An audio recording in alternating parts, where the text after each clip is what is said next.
Wally Buono won 3 Grey Cups during his time in Calgary, but now he's the head man of BC. And you know what? Once the game starts, he's not really the sentimental type, so he'll be out to beat his old team tonight on Wendy's Friday Night Football as we welcome you inside the CFL on TSN studios. Dave Randorf, there's Jock Climbey, and Chris Schultz. And you know, 3 weeks ago, on a Friday night, the Calgary Stampeders, and more specifically their defense, spoiled the party for Mike Pringle and the Edmonton Eskimos, denying Pringle a chance to set the league's all-time rushing record on his home field.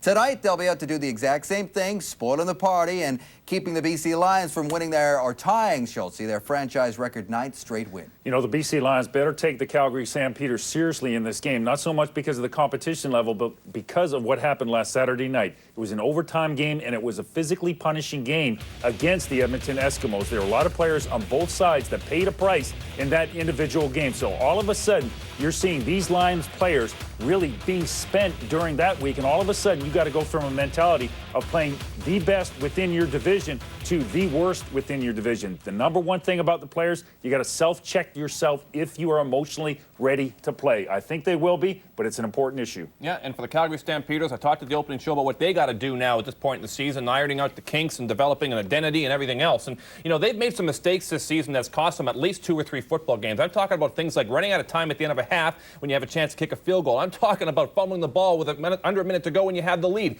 And I'm also talking about last week when this is the kind of thing you cannot afford to do, and they need to iron out these types of problems. They're down inside the 10-yard line at the end of the first half, and they take a time count.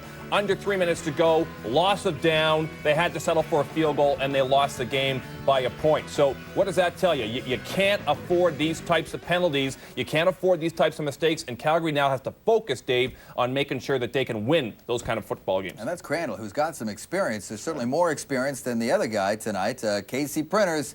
We've talked about him all night. We can talk about him all night long. Every time the guy steps on the field, something special has been happening. They've won 8 straight behind number 1, and he's ready to go. Coming out of the tunnel at McMahon Stadium. Sit back, relax. It's Wendy's Friday Night Football. 2 streaks on the line tonight at McMahon in Calgary. The BC Lions look to add to a franchise record and make it 9 straight wins in one season. The Stampeders hope to end the misery of a 6-game losing streak. It's a perfect evening, 20 degrees right now. The wind southwest at 13. That's right to left across your television screen tonight. The winningest coach in Calgary history returns to Calgary as the head coach of the BC Lions. 153 wins for Wally Buono. When asked yesterday about how he felt about the plight in Calgary, he said, you know what, I don't read the papers. I have my own problems to worry about. In fact, he really doesn't care, does he? Stampeders rookie head coach Matt Dunnigan still searching for the answers after another close loss last week against Ottawa in a game the Stampeders should have won. The fact is the Stampeders should have at least 3 more wins and be in contention in the CFL West as it stands right now. So another challenge for the Stampeders on home turf in this one tonight. One thing they've done, John, is brought in a couple of running backs to try and help out offensively and on the special teams. And one of those guys is Ronnie Jenkins. 7 games with Oakland in the National Football League last year. Had over a 20-yard return average in the National Football League, which is saying something. They hope he can be a difference maker tonight. Duncan O'Mahony set to kick it off for the British Columbia Lions, one of 13 ex-Stampeders on this BC roster going into this game tonight. That's including coaches as well. So O'Mahony has been hot of late and gets the opportunity to kick off. Stampeders won the toss and have the right to receive. Here's the newcomer starting out for Calgary across the 25. He's at the 30, and a nice return out across the 40-yard line, almost to the 45. 31 yards on the return there. Calgary's Marcus Crandall may have a running game at last. The Stampeders have added ex-NFL running back Joffrey Reynolds to the starting lineup. They say Reynolds is a breakaway threat, and it's something the Stampeders have been lacking all season long. Taylor Robertson returns to start at right guard, so the Stampeders are back to full strength along that offensive line. Marcus Crandall has tossed for 300 yards a couple of times in his last couple of games.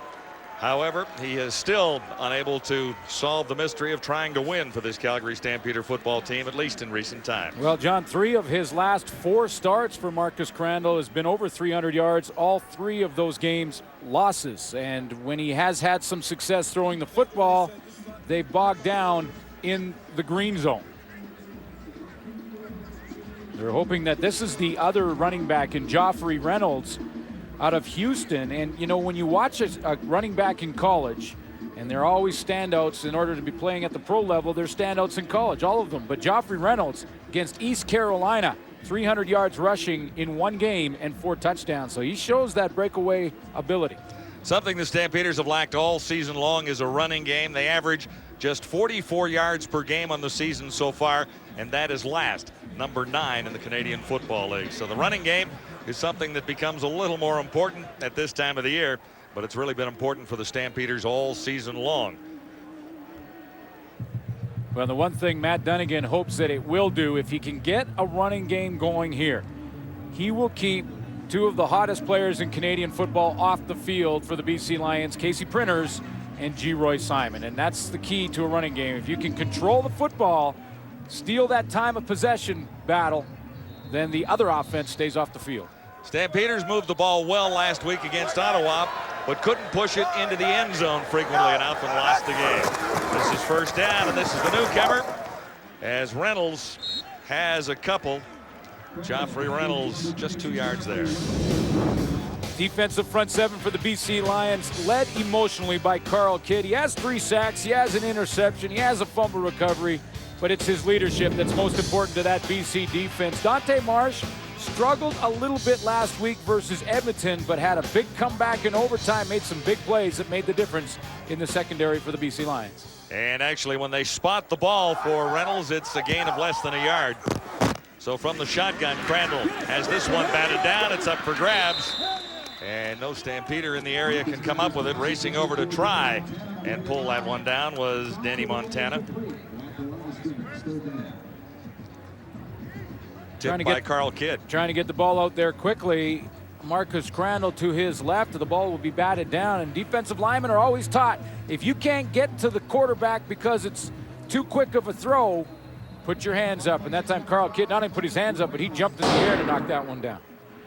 Clinton Greathouse for the Stampeders back at the 31. And Aaron Lockett is deep for the Lions, standing back at his 25. Not a beauty. Bouncing back, and the Stampeders grab possession of the football. There was not much else to do. No yards. Flag was down on the play rather quickly. It's a 29-yard punt. BC quarterback Casey Printers remains the best story in the CFL this season. Slot back G. Roy Simon is not far behind in the midst of another masterful season and is the league leader in touchdown catches. New up front for the Lions for this one, Tango McCauley, back from the National Football League in a tryout with Dallas. He has CFL experience with the Saskatchewan Roughriders. And Tango starts at left guard. Casey Printers on pace for over 5,500 passing yards if he can stay in the lineup. And that's a story everyone's talking about. Good fake. And Thelwell makes the catch. Well played to Antonio Warren. Talked about the emotional leader in the BC defense. Well, for the Calgary defense, it's George White, and he does it by example. Doesn't say a whole lot. He just says, follow me, boys, and I'll show you how it's done. Wes Lysak leads the group in interceptions, the entire defense, and that's a defense that ranks 2nd in the league. Already 18 interceptions on the season. Starting lineups brought to you by Tums. Tums tackles heartburn fast. A gain of 7, 2nd and 3. They faked it to Warren the last time and gave it to him this time, and a flag is down. As William Fields and John Grace combined on the tackle there. John Grace actually stepping up from his linebacking spot to make the stop. You know, you look at this Calgary Stampeder football team, 11 losses this year, and the strength of the team has been their defense. We've talked about that many Illegal times. procedure, no end. BC, 2nd down repeated. And that defense has battled all season long. But with the 11 losses this year, the Calgary Stampeders have been within 5 points at halftime 6 times of the 11. 5 of those 11 games, the Calgary Stampeders have been 8 points or less going into the 4th quarter. So Denny Crean has that defense playing well. They just have to finish drives and finish games. With the penalty, it's 2nd and 8. Will this be enough to turn it into a first down? Simon made the catch, and he stopped short of the 50. And William Field stepping up to make the tackle there. So it will be short of a first down for the BC Lions. Well, Geroy Simon may have a problem with the Ottawa Renegades. And I know they're all wondering where I'm going with this one. But the Renegades were one of the few teams that actually controlled Geroy Simon. Versus Ottawa, he had just 2 catches for 9 yards.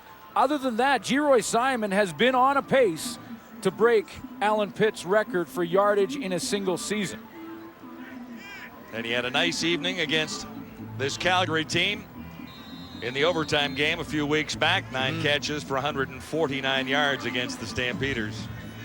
But what a year he's having with 1,314 receiving yards, leading the league in touchdown catches as well. Here's McGarity dropping back. O'Mahony at his 45.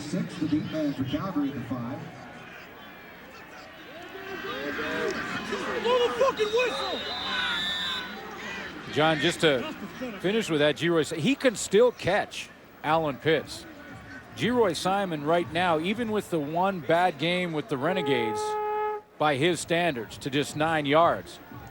Geroy Simon with his 13-14 can still catch Alan Pitts, but he's going to need down the stretch here 120 yards or just over that per game. And he's averaging right now about 110, which is truly amazing that one receiver is averaging 110 yards per game.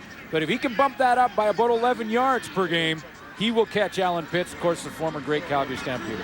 Procedure call against the Lions. They were short 1 body out there. So O'Mahony kicks this from near the 40, and that one might have been partially blocked. It bounces near the 20. McGarity draws a no yards penalty on his return. It'll be 1st and 10 for Marcus and the Stampeders when we get back. Second offensive sequence for the Calgary Stampeders, starting deeper in their own zone this time, just outside the 20-yard line. The newcomer gets the call again, and Reynolds can't find much running room there. Joffrey Reynolds, late cut of the Giants out of the University of Houston. Joffrey Reynolds, Matt Dunnigan calls great and can be great, and then he looks at Ronnie Jenkins right there, and he calls him an oh my gosh player. And I told you he played 7 games National Football League in Oakland last year. And I mentioned with Reynolds how he had the big game in college. Well, you go back and, yeah, everyone's a star in high school. But Jenkins in one high school game rushed for 619 yards and 7 touchdowns. Did they play the whole game, or did they call it at halftime? What do you think? Well, you know, you look at Ronnie Jenkins, and I mean, everyone's a star. If you're a pro football player, you've been a star in high school. I mean, because that's how the progression goes. You're Calgary number 1. Still 2nd down. You're your best player in high school, then you become amongst the best players in college, then you make it in the pros. That's how the progression goes. But 619 yards rushing and 17. You think the scouts were looking at him after that high school performance? I would be thinking so. Wow. Time count violation, another costly miscue by the Stampeders offense. So it's 2nd down. Crandall has Regin ball, and this play should work well for a first down for Calgary. Mark Washington over to make the tackle. So what do you do if you're the Calgary Stampeders offensively and you're trying to get back on track, or at least get on track? Here he is right there, coming out of the backfield late. Looks to pick up blitz. No blitz comes. So Scott Regenball gets out into the flat, and when Marcus Crandall breaks containment, he can drop him off. What do? You go first down by first down. A 17-yard pickup for the Stampeders. Reynolds hit hard as he crosses the line of scrimmage. He's at about the 43-yard line. Otis Floyd was there and waiting. Yeah, and you look at Joffrey Reynolds' frame. I mean, Joffrey Reynolds is 5'10" and 220 pounds. So basically, you've got 2 tree trunks chugging along, you know, attached to a short but thick pine tree. And that's what the BC Lion defense is going to have to try and tackle tonight. Built like a small fridge. Crandall has an open target. It's Regenbald again. Scott Regenbald broke one tackle. He's close to a first down. And Dante Marsh to make the stop on Regenbald there. Well, Regenbald kind of sneaks out of the backfield. It looked like Otis Floyd, who's showing blitz right here, and sometimes disguising a blitz can put you in trouble as a defender. Otis Floyd shows the blitz. Now he's going to step up, and then he realizes late that he's got to go out there and cover Regenbald as he gets that. And then look at Otis Floyd, number 35, hustle over. Almost every time when a back or receiver is wide open, the guy that hustles back to make the tackle is usually the guy who should have been covering.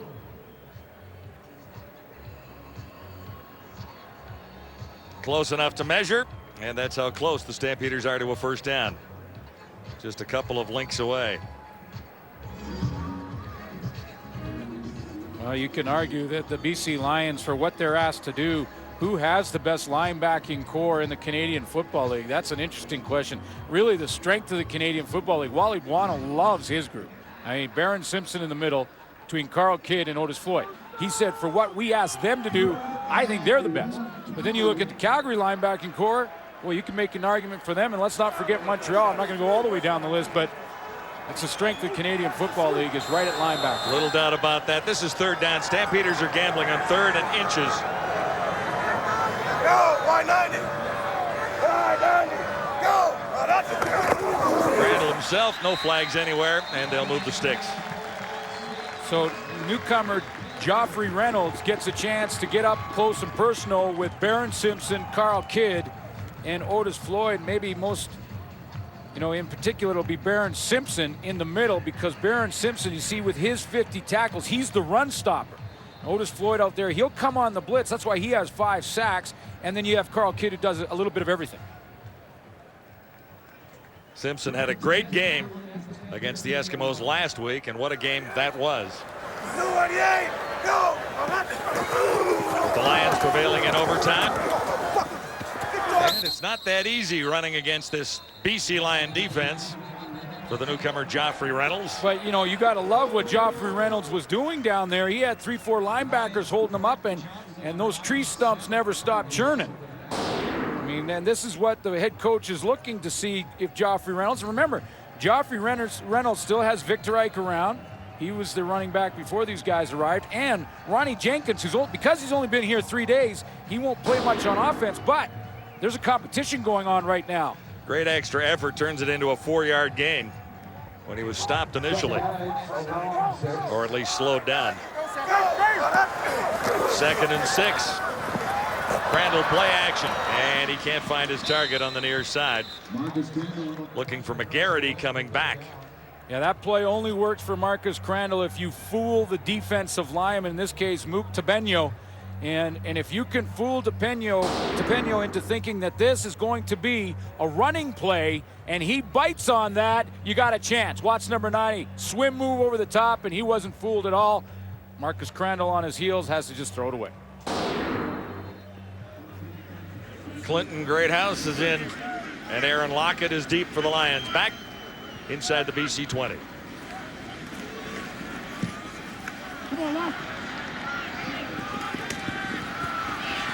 Lockett spins his way for about 7 yards, and by the time he stopped, it's an 8-yard return.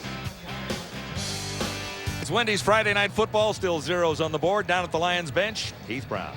Thank you very much, John. You could say the Lions offensive line is in shambles right now. Well, that might be a little strong, but only 2 players are playing in their regular positions tonight, Angus Reid and Freddie Moore. Now, the Lions offensive line gave up 5 sacks against the Stampeders back in August. This group is under the microscope tonight.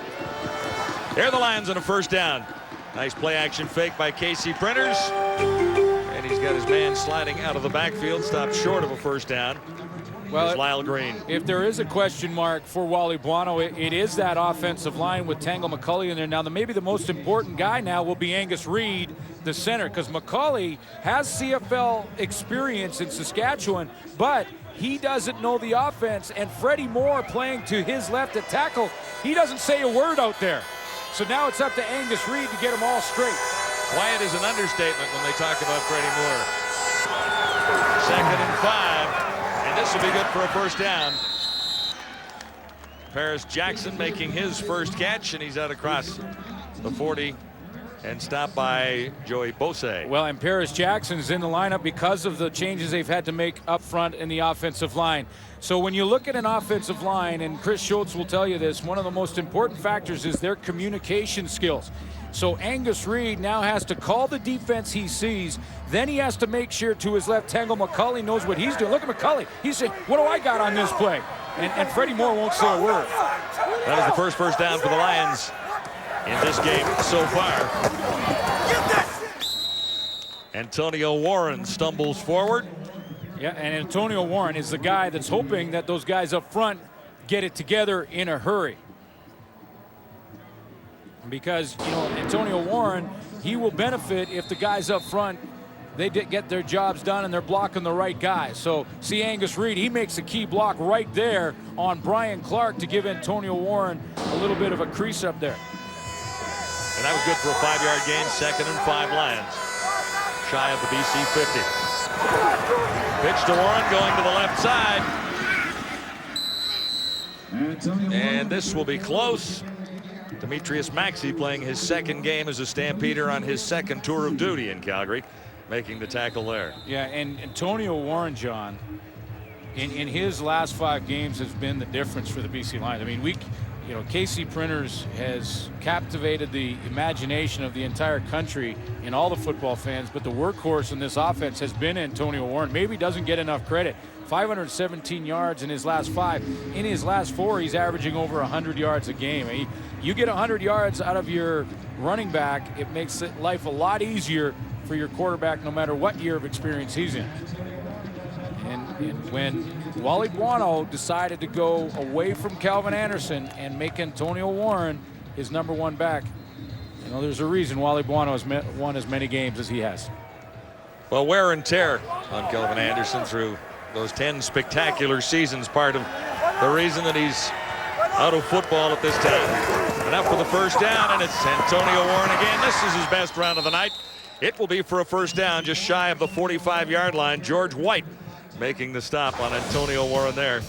Yeah, and John, I didn't mean in any way to take away from the great career of Calvin Anderson, but you know, at a certain point in every football player's career, you know, time catches up with you. And Wally Buono knew that Calvin Anderson, as much as a workhorse he had been, was approaching the end and felt that Antonio Warren needed a chance. He's been a great returner in the CFL, but he felt he needed a chance to be the #1 running back, and he has taken advantage of that opportunity with the BC Lions. 13 carries, 72 yards against Edmonton, and 1 touchdown, which turned out to be an important one in a narrow victory for the BC Lions. By the way, that play, KC Printers to Antonio Warren, down Yes. by 7 against the Edmonton Eskimos, may have been one of the best plays you will see in football all year long. After the measurement, it is in fact a first down as this Lion drive continues. Where'd he go? Where'd Oscar? Where'd Oscar? Printer stands in. Solid defensive work on the far side by Omar Evans, number 26.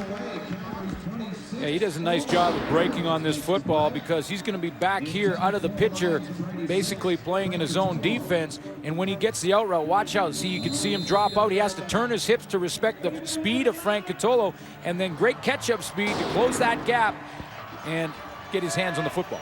First incomplete pass tossed by KC Printers. He's been good on 4 of 5 for 28 yards thus far. This is 2nd and 10 BC.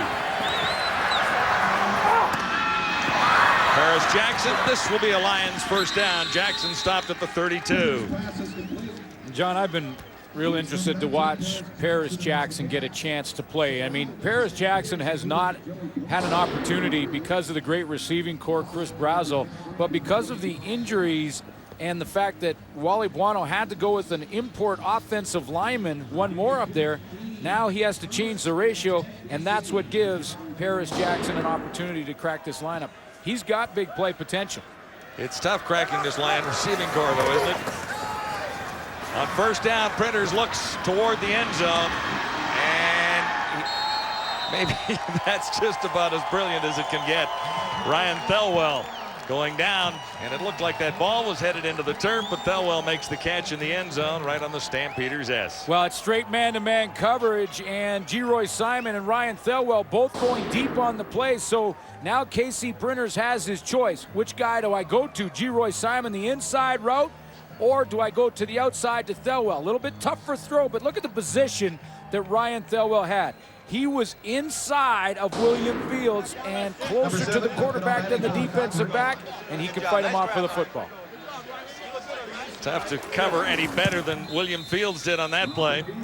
8 plays for 81 yards, and Thelwell has the touchdown catch to put the Lions on top. Touchdown catch of the season for Ryan Thelwell. A pretty one here, a 31-yarder to get the Lions on the board. Real nice move by Ryan Thelwell. Watch as he gets inside position on William Fields right there. That little crossover. Now Fields is on the outside, and the direct path from the quarterback is available to Ryan Thelwell. Now Fields has to fight through the man to get to the ball. Can't do it. Touchdown for the BC Lions. An impressive drive. Not an impressive dance. Well, it needs a little work, yes. No room on the far side for the Stampeders to return. And Sanford gets only a couple of yards there. Down at the Stampeder bench, Jermaine Franklin. Thanks, guys. Earlier this year, Jamie Crysdale's young daughter, Grace, was diagnosed with leukemia. As a show of support, Crysdale, along with 27 of the Stampeder staff, teammates, and coaches, too, all shaved their heads to raise money for the Cancer Foundation unit of the Alberta Children's Hospital. As for Grace, she's doing well, she's continuing her treatments, and having a good time. She was the star attraction yesterday. Oh, was she Grace ever Crysdale, cute. what a cutie. It's just great to see and just great news to hear that Grace at 3 years old is doing well. Marcus Crandall ran out of room just shy of the 20-yard line. It's a great idea, and the entire team, and a team that's gone through a lot of struggles, put it in perspective yesterday. There's little Grace. Oh, isn't she sweet? I mean, so what they did is they all lined up and shaved their heads for kids' cancer. The coaches got their heads shaved, the general manager as well. Obviously, Matt is in charge of both. And the president of the team also got a shave, too. There's Ron Rook. And there's Grace, and she's doing well.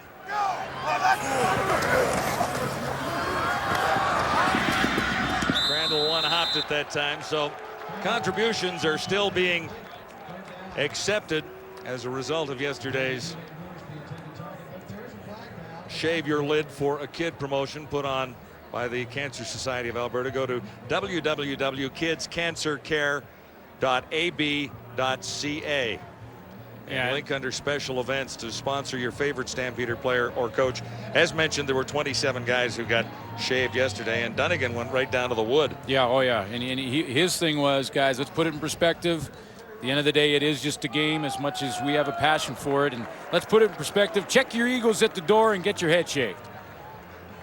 And he is right down to the bone there, as is the offensive line, and well, you saw it. And a couple of BC Lions, I understand. Well, that was the rumor, and I was looking around for bald Lions. I didn't find any, but there's Jay McNeil, who doesn't need a comb for a few weeks. A washcloth will do. Well, it's a great cause, and we hope that Grace continues to improve.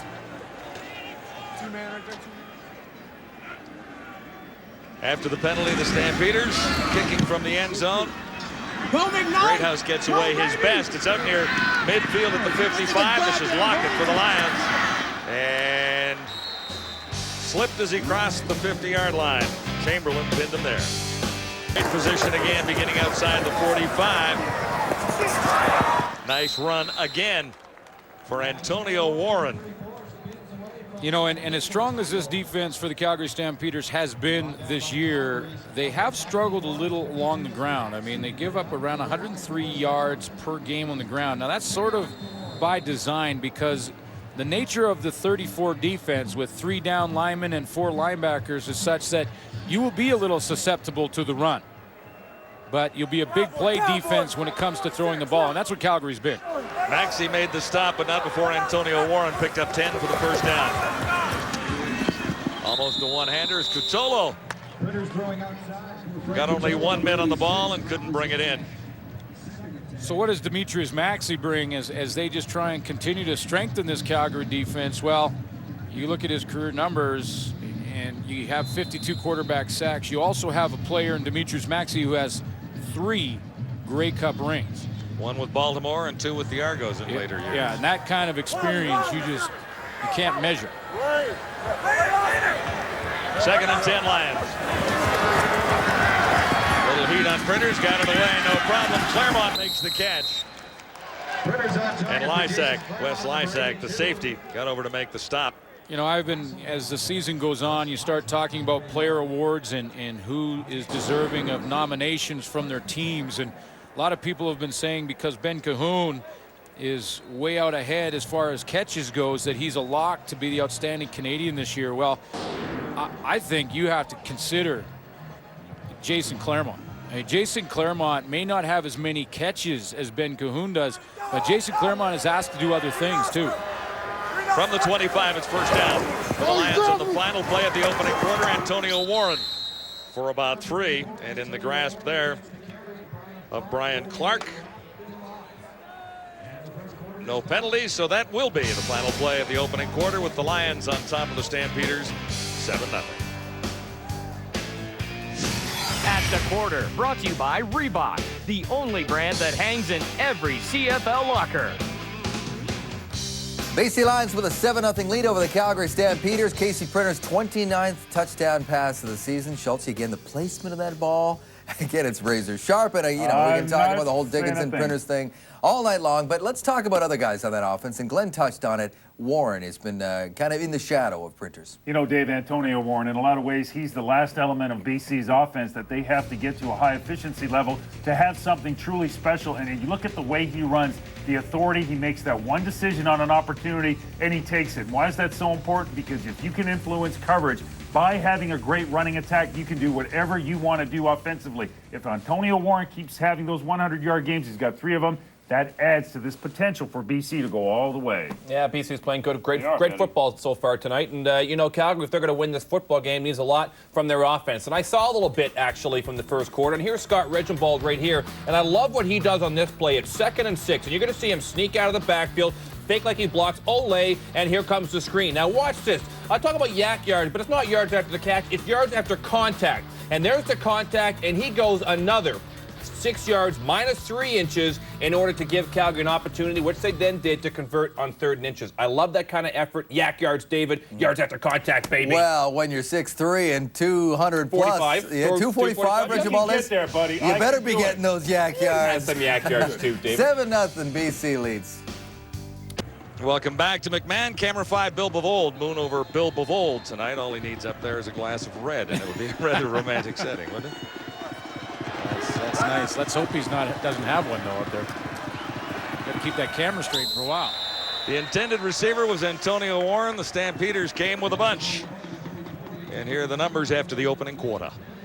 Well, Casey Printers is moving the football. You can tell that from the 7 first downs, but they haven't really, other than the one throw to Ryan Thelwell, found the end zone as much as they have in the last 8 games in their 8-game winning streak. Calgary Stampeders continue to struggle a little bit on offense. Just 2 first downs in the quarter. Not a lot of rest for the Calgary defense if you're doing that. Lions have the lead on the toss from Printers to Thelwell for a 31-yard major. Duncan Mahoney is in. Or O'Mani, I should say. 5 for 5 against the Eskimos last week. O'Mani has hit on 75.9% of his field goals. It was a shaky start, but he's been hot in the last 8 weeks or so. BC 96. Still 3rd down. Well, and even though they weren't the long ones, Duncan O'Mani made some pressure kicks, including the one that put it into overtime. 18 yards to tie it. Yeah, that's right. I mean, that's not a long kick, but that's a pressure kick. And then 34 yards to win it. Versus overtime. Edmonton, yeah. Talked about it. It's a huge victory for the Lions over their rivals from Edmonton, meaning a 4-point spread between the top 2 teams in the West. O'Mani hit the post, and that one comes out. So that 5 for 5 streak ends right there. definitely a makeable field goal at 35 yards, and this one clanked off the post. Looked like he pulled that one a little bit right off the get-go. The snap was a little bit behind the holder, but you can see that one was pulling left and ricochets off the outside of the post, and the moment it touches the post, it becomes dead. Unless it ricochets through, right? Well, if it ricochets If it goes through, it yeah. counts. It can squeeze on the inside of the post and go through for 3. Yeah, but that was Duncan O'Mahony's problem. He was on the outside of the post, not the inside of the post. That 5 inches going the other way. So the Stampeders dodge a bit of a bullet there. In fact, they do. It could have been 10-0 quite easily. Crandall stands in. And the reception is made by Juhas. Mike Juhas, Vancouver native, 39 catches, 452 yards on the season. Next Wendy's Friday nights from the Steel City, where the crowds have been terrific this season to watch the Tiger Cats, and this is a big game for both teams too. Edmonton and Hamilton in the battle for playoff spots, east and west. Boy, Hamilton really in a fight for a playoff spot. I mean, you look at the Hamilton Tiger Cats have 5 wins and the 1 tie and 1 point on the tie. Ottawa with 5 wins, Saskatchewan with 5 wins. There's the breakthrough run for Joffrey Reynolds in his first game as a Calgary Stampeder. They say the guy has big play potential. Well, you know, Victor Ike was, you know, a warrior, and he was this guy that showed up in training camp. He worked hard and took every snap and every rep, but sometimes you have to look at the results, and Victor Ike just wasn't getting the results the Calgary Stampeders needed. Enter Joffrey Reynolds. And that was enough for a first down. So Reynolds has his first big gain for the Calgary Stampeders and gets the call again. Here's number 2, and that'll be another first down Calgary. Out around midfield at the 55. Jason Crum coming up from his safety spot to make the stop there. Pretty nice run there from Joffrey Reynolds. The first one we saw a little power. That one we saw how he can be a little shifty as he hits the line, and quick feet to slide from side to side and pick up good yardage. So a little bit of what he has in his repertoire. 10 on the previous play, 11 there. Back-to-back first downs for the Stampeders. 8 rushes for the Stampeders. This is number 9. The Lions were there and waiting that time. Brent Johnson, who's having a superb season for the Lions. Yeah, John, you know, when you talk about those runs, and that was the 9th run Matt Dunnigan called in under John Jenkins. The 6 games that he was the offensive coordinator, they were running the ball to the backs 6 times per game. In the last 7 since Jenkins has left, it's been 10 a game. We're almost at that now. We're not at halftime. Interesting stuff, and this is the time of the year that the run game always gets a little more important in Canadian football. Tipped, and Regimbald appeared to be the closest Stampeder to the throw from Marcus Crandall. You know, and that's why, you know, the quarterbacks, when they get a ball tipped at the line, they always find it frustrating, and they even laugh about it as they come off, because they don't see those guys. They're looking down the field at coverage and at their receivers and where to throw the football. So they try to block out the defensive lineman in front of them, and then they don't account for the big paw. Clinton Greathouse drops back to his 40, and Aaron Lockett is back at the Lions 12. High kick and no yards, it looked like, but there is no flag anywhere down there. So Stampeders coverage gets away with one, I would say. I wonder if they have a John Wells cheer. I think they do. This will be another BC Lion first down. Lots of yards to spare for Ryan Thelwell making the catch. He has the touchdown, his 5th of the season, a 31-yarder in the first quarter. That's a nice job after the fact here, because the play is just designed to be a little dump pass to Ryan Thelwell out of this bunch formation that the Lions like to run. Look, they have 3 receivers right here, Ryan Thelwell being the outside receiver. This is a bunch formation they like to run the ball off of, and this time they fake it to Antonio Warren. He draws the defense. Now look, all the red shirts with the exception of William Fields in chase. That's why Thelwell can get to the outside and pick up good yardage. 34-yard gain for Thelwell. Here are the Lions set up a yard shy of midfield at the 54.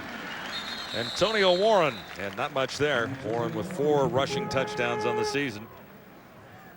Antonio Warren's success in the first quarter, though, is drawing a lot of attention from the Calgary defense. And that time, Brian Clark flew around the corner to get to Antonio Warren. And don't be surprised to see Steve Brattle, offensive coordinator, go back to more play action to Antonio Warren as this game goes on.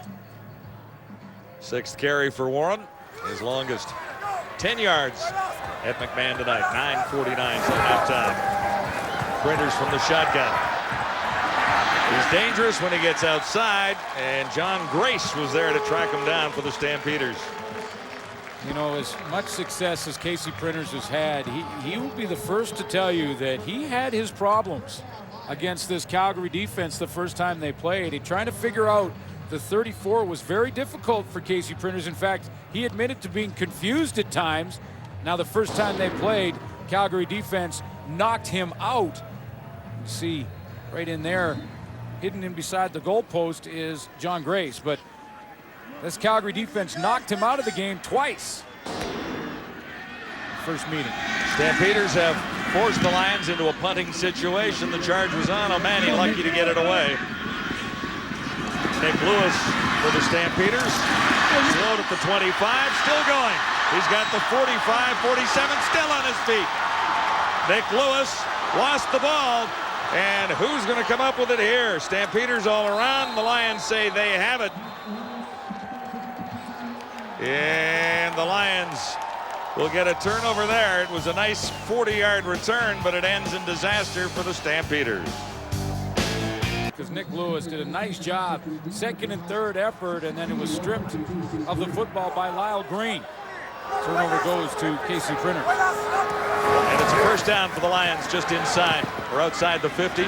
Long toss and just a little too far, intending that. Well, first of all, you got to give a whole bunch of credit to Nick Lewis, the rookie, who does a nice job on this return to fight off some good tacklers for the Lions, one being Barron Simpson. Not there. There's 2 moves. He cuts back inside. Now, Barron Simpson has him right there. That's one of the best tacklers in the game, folks. He broke that one, broke to the outside. There's Lyle Green's strip, and the BC Lions come up with that football. Long toss for Cutolo that missed. Would have come back anyway. A holding call against the Lions, so it's 1st and 20. Lions back at the 42 now.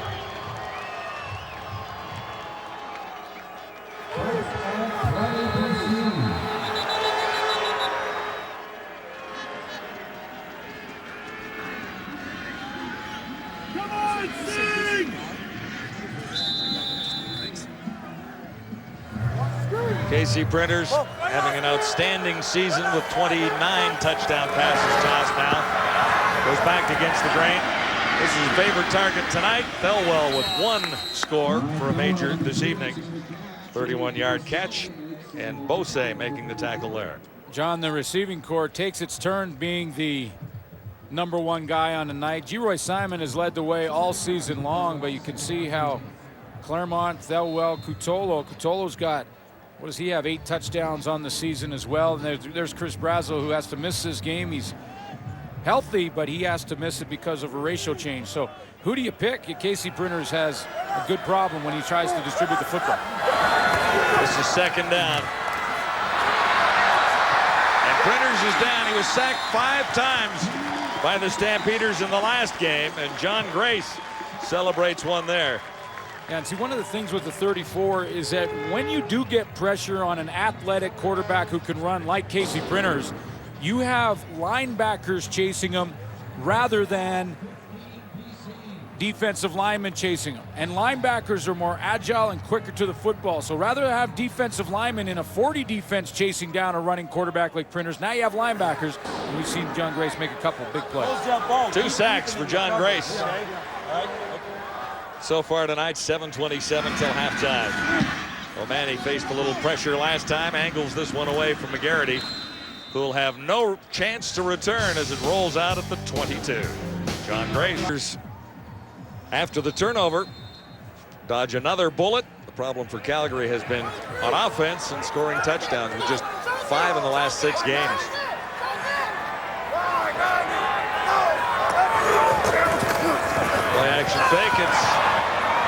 McGarity on the end around. John, that has been their problem. You talked about 5 touchdowns in the last 6 games, and then when you throw in the fact that Calgary's given up 4 touchdowns on offense, you know, either by a fumble that goes for a touchdown or an interception that goes for a touchdown, the 4 cancels out 4 touches, so they really have produced 1 touchdown in 6 games, and that's been their problem and why they've struggled. We watched it against Ottawa last Friday night, and the Stampeders were inside the 10-yard line 4 times. And set it for field goals. Second and 7. Crandall faces some heat. Intercepted. Baron Simpson has the interception. And again, the Stampeders turn it over. And the Lion charge continues. Well, as we talk about the struggles for the Calgary offense, Marcus Crandall pushes something and tries to make something out of nothing. And this often happens when a quarterback is in trouble in the backfield, tries to make something happen when he really shouldn't, trying to go to Nicholas Lewis over the middle. The ball is way short because of the pressure, and Baron Simpson comes up with the interception. Baron Simpson's just spying. He's not really rushing. He's just watching to see if Marcus Crandall tries to escape. He doesn't, and he's right there for the interception. Back-to-back turnovers by the Stampeders, and this one could really hurt with the Lions set up at the 15, first down. Lead on Printers, he won't get away, takes a hit. Defense is fired up again. Maxey was there that time. Well, that was a fast break, Demetrius Maxey, and he was in a race the outside with George White. I mean, this was an all-out blitz on Casey Printers. He tries to half roll to the right side. Look at that. A wave of red jerseys from the outside. Brian Clark there as well, and they flush him up. Here comes the blitz from the outside. You see George White, 38, 48, Brian Clark. They flush Casey Printers up into the hands of Demetrius Maxey. 3rd sack by the Stampeders in this one so far tonight. Printers in trouble again.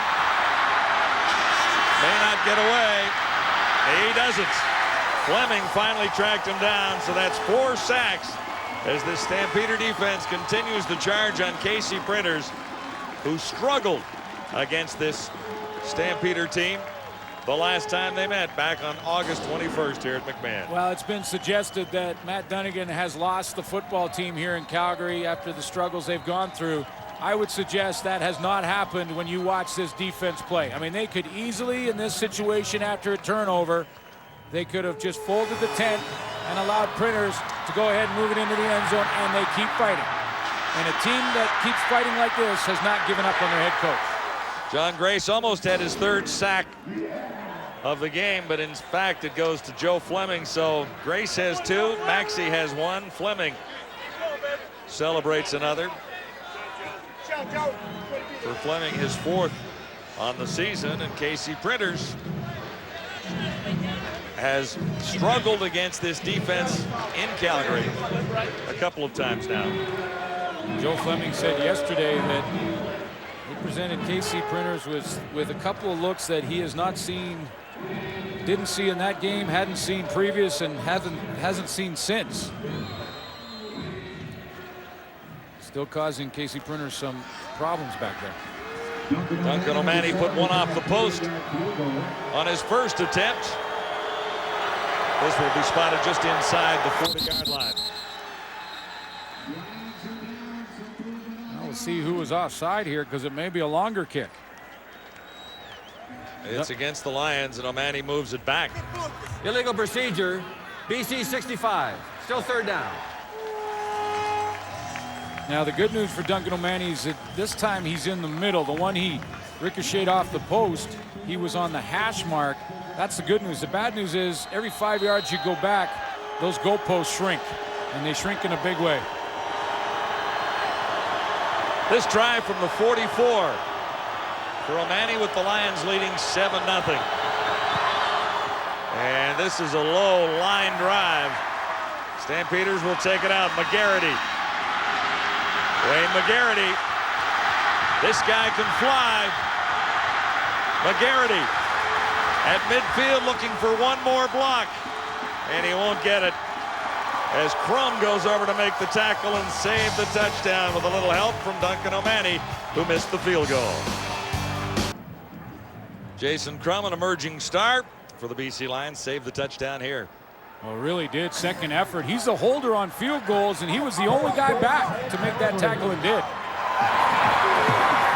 Let's see if the Stampeders can take advantage. Crandall was low and inside on the toss for Solucio Sanford. Let's take one more look at this return. Here comes Wayne McGarity.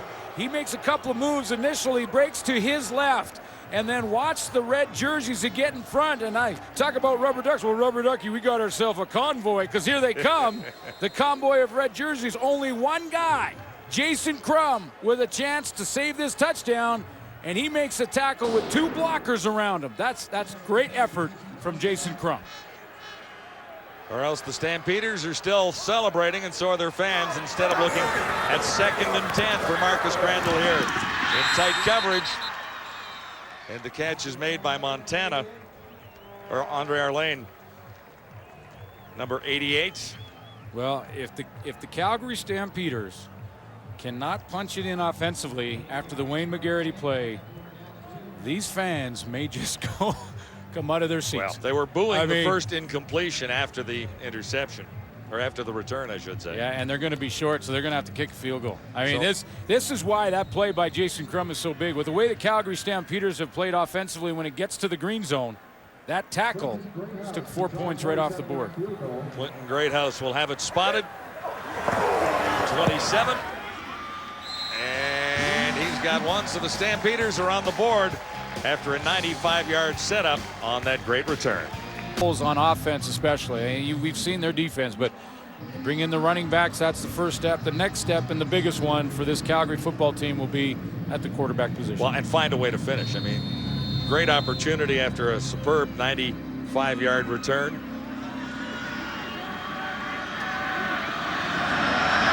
And the Stampeders settle for 3 with 3:34 to go. Defense again keeping Calgary in this. This is Aaron Lockett. Nice return for the Lions, who begin out around the 52 after a 25-yard return by Aaron Lockett. Mike Juhas making the tackle. 9 of 12 for Casey Printers and the 1 touchdown. Yeah, that's a good completion percentage for Casey Printers, but he's been sacked a few times tonight, and his percentage is up. With the 4 sacks against, he's holding onto the ball and not forcing the issue. You saw what happened with Marcus Crandall, forced to play through an interception to Barrett Simpson. Casey Printers has not done that. That's why his completion percentage is still high. Yardage looks decent, but he's been sacked 4 times because hanging on to the ball. If it's not there, he'll eat it. For the Stampeders, the positive, a couple of turnovers to the Lions on the fumble and the interception, and those plays did not cost points. Well, yeah, and Matt Dunnigan's got to be encouraged by that. His defense has come up big, and so have the teams. And boy, that sounds like a broken record when you talk about them. For the BC Lions, though, they have to be careful here. I mean, the longer they keep the Calgary Stampeders in this game, the more hungry they will become, and the more they will start to believe that there's a chance they can knock off the #1 team in the West Division. And you got to think, if you're Wally Buono, you got to remind the guys of that at halftime. First down, Casey Printers, and he misses as Printers look for Lyle Green sliding out of the backfield.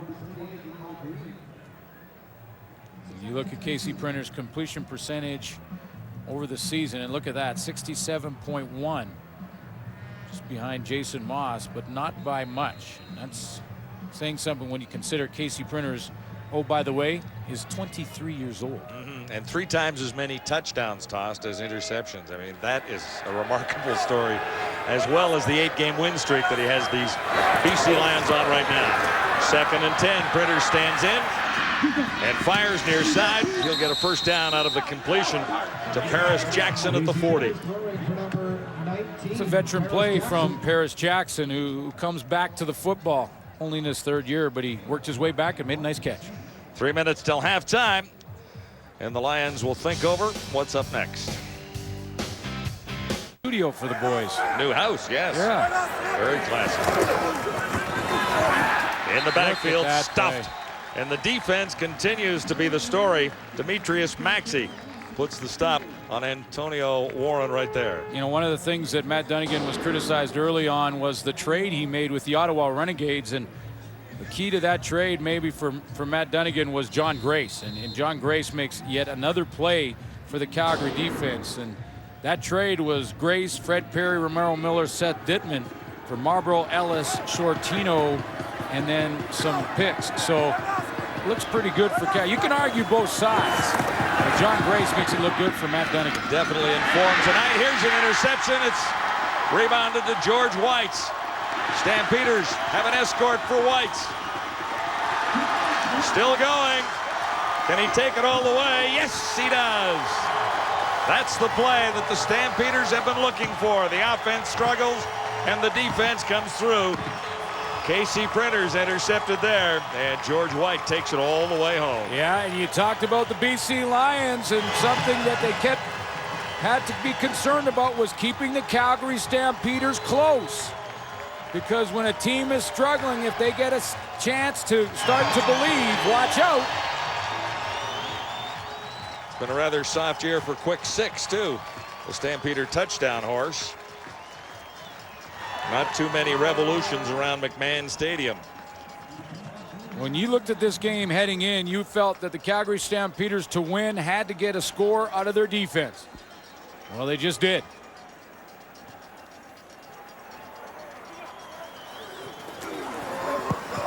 It's over.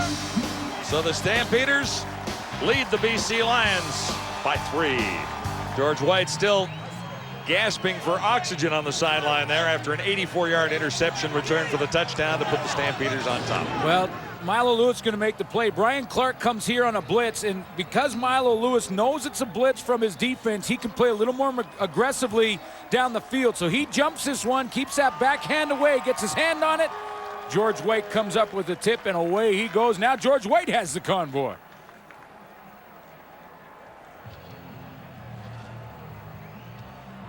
And the quarterback, KC Printers, is the only one who can interrupt this convoy. He had to get through Joe Fleming, William Fields, and the rest of them. And how about George White? I think in the back of his mind, he's thinking to himself, I can't rely on my offense. I'm taking this baby to the house. Great escort for George White's 84 yards on the interception return, and a little something for the Stampeders to build on, like the lead at halftime, perhaps, but 2:02 remains. Well, we had conversations with some of these guys, the Calgary Stampeders, prior to the game, and I've been in seasons where you struggle, and sometimes one way to motivate yourself is to think of the top teams. If you can knock off the top teams in the league, even if you don't make the playoffs, it makes for a shorter winter. Antonio Warren returning this one for the Lions, and he's got a superb return out near the 50. Mike Juhas making the stop. Look at this defense, second in the league in yards of offense per game. Second in the league in average gain per rush. That's against a team that's supposed to be a little susceptible to the run. But this is the big plays. They're second in the league in interceptions. They're also second in sacks, or excuse me, first in sacks with 35. You look at their takeaways, they actually lead the league, this Calgary defense, in takeaways on the season. The problem with this team is they also lead the league in giveaways. 20 interceptions now. It's a football team with 45 takeaways on the season, 3 more than the Montreal Alouettes. It's 46 and counting.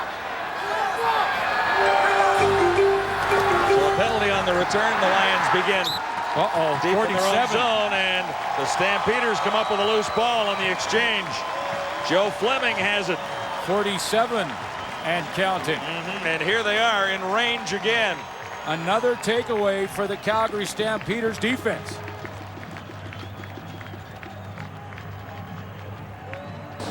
They have not given up on anything. Scott Coe on the outside. See Fleming flush down inside. The ball, it's a mistake offensively from the BC Lions in the shotgun formation.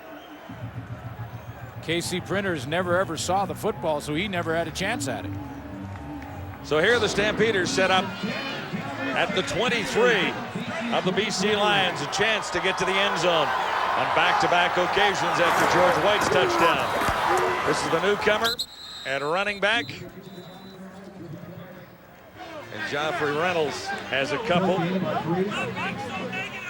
The takeaways continue to add up for the Calgary defense. Boy, and if this football team had an offense that would capitalize on turnovers, this team would have a very different record. Likely the opposite. Well, we watched it last week, the Stampeder team, with great opportunities against the Renegades and unable to take advantage of those, lost their 6th straight game. This is 2nd down and 6. The touchdown toss, no catch, no flag, no foul. Mark Washington over to make a nice play. Usually in this part of the field, the defensive secondary will be playing man-to-man. Well, the BC Lions switch it up a little bit, and they go back to more of a zone. They're going to pressure but play a little zone defense, and Mark Washington is the free man deep. So he's deep in coverage, and he knows that he just has the only responsibility for him is to play the football. He's got Marsh over there covering Samford in a one-on-one, so he's high and can play the football. Mark Washington breaks that up. Clinton Greathouse 1 for 1, this from 27 yards, as the Stampeders look to put 10 points in a row on the board. I think he missed it. And he missed that one. It sails through for just a single. 11-7 now. The Stampeders leading. Stampeders miss another golden opportunity, a 27-yard field goal. Sails for a single, and it's only a 4-point advantage. It'll be a 2 points lost for the Stampeders here. Well, and you have to add it up, because after the Wayne McGarity missed field goal return, that was where the Stampeders ending up having to kick for 3. Then they missed that one. That's a single. That's 4 points off 2 turnovers, where it could potentially be 14 points and a 21-7 lead going in at halftime for the Calgary Stampeders. And the Stampeders again definitely in scoring range when McGarity was stopped and on the fumble there. Casey Printers on 2nd and 8.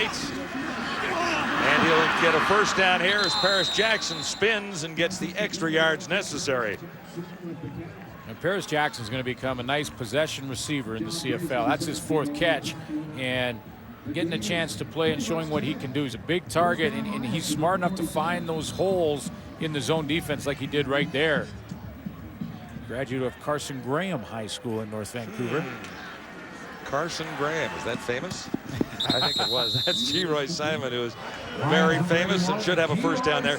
4 catches for 456 yards for the graduate from Carson Graham High School, just down the street from your house, right? And that's one guy right there. Yeah, it is. That's one guy right there, G. Roy Simon, and he has to get going in the second half as well. Now, in fairness to this BC Lion offense and Casey Printers, the pressure's been in his face that first half. 4 sacks by the Calgary Stampeders.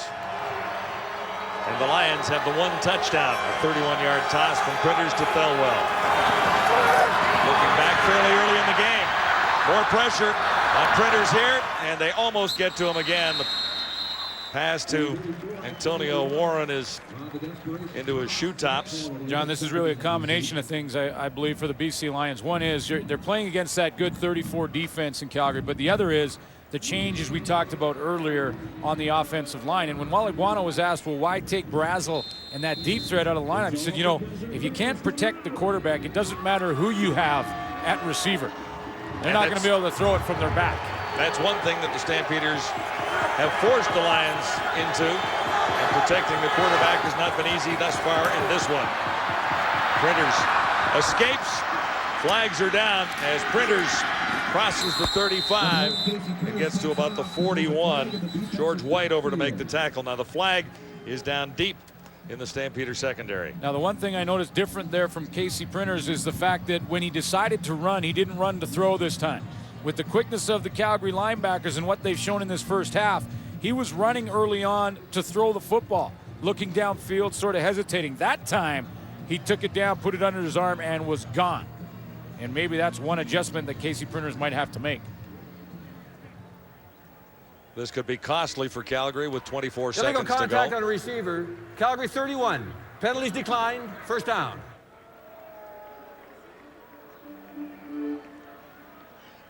Wes Lysak gets called in legal contact on Frank Catola, but the gain was longer than the penalty would have been, so BC Lions take the play. And an 11-yard gain. So 24 seconds to go. The Lions are out of field goal range. As it stands right now, Duncan O'Mahony has not had a great evening kicking the field goals. Asked for by Wally Buono. Missed a couple, one off the post, and one was real ugly that was returned for 95 yards. And this is, you know, they're in their range right now. If they don't get a first down here, that field is one of those returnable ones. I mean, Wally Buono may decide to go with Duncan O'Mahony for a long try, but as he struggles, that puts doubt in the coach's mind. You have to believe. To accept the penalty, 10-yard penalty, and they hold the clock. First down. Well, they changed their mind on that penalty, decided to take the penalty, the first down. And I don't remember the last time it was okay to change your mind, but I guess they have. I guess that's experience from the head coach.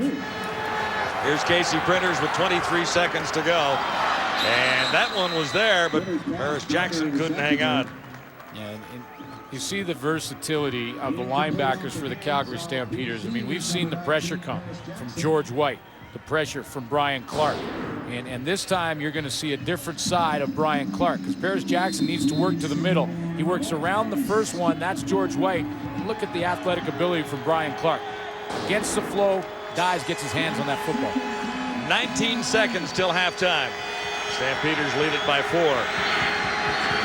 Casey Printers just a little off. He's faced a lot of pressure tonight from the Calgary Stampeders, and that pass to Claremont missed the mark. And every time Casey Printers comes to Calgary this year, he's been doing a lot of what you just saw, picking himself off the turf. That time he got the ball out of there, Joe Fleming put him down on the turf one more time, and those add up, those hits. Prior to that, 4 sacks by the Stampeders defense on Casey Printers, and the last time he played McMahon Stadium, the first time, in fact, in his career, he was sacked 5 times. And knocked out of the game twice.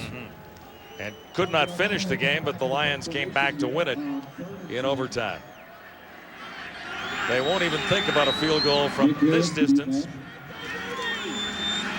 O'Mahony looks to put it deep and limit the return here, but it's into the middle of the field.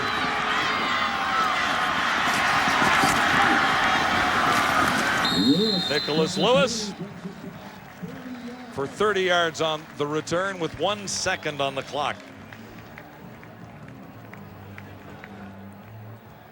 And that's how close you are to the halftime show. Wendy's at the half. Randolph, Schultz, and Climby from their brand new digs.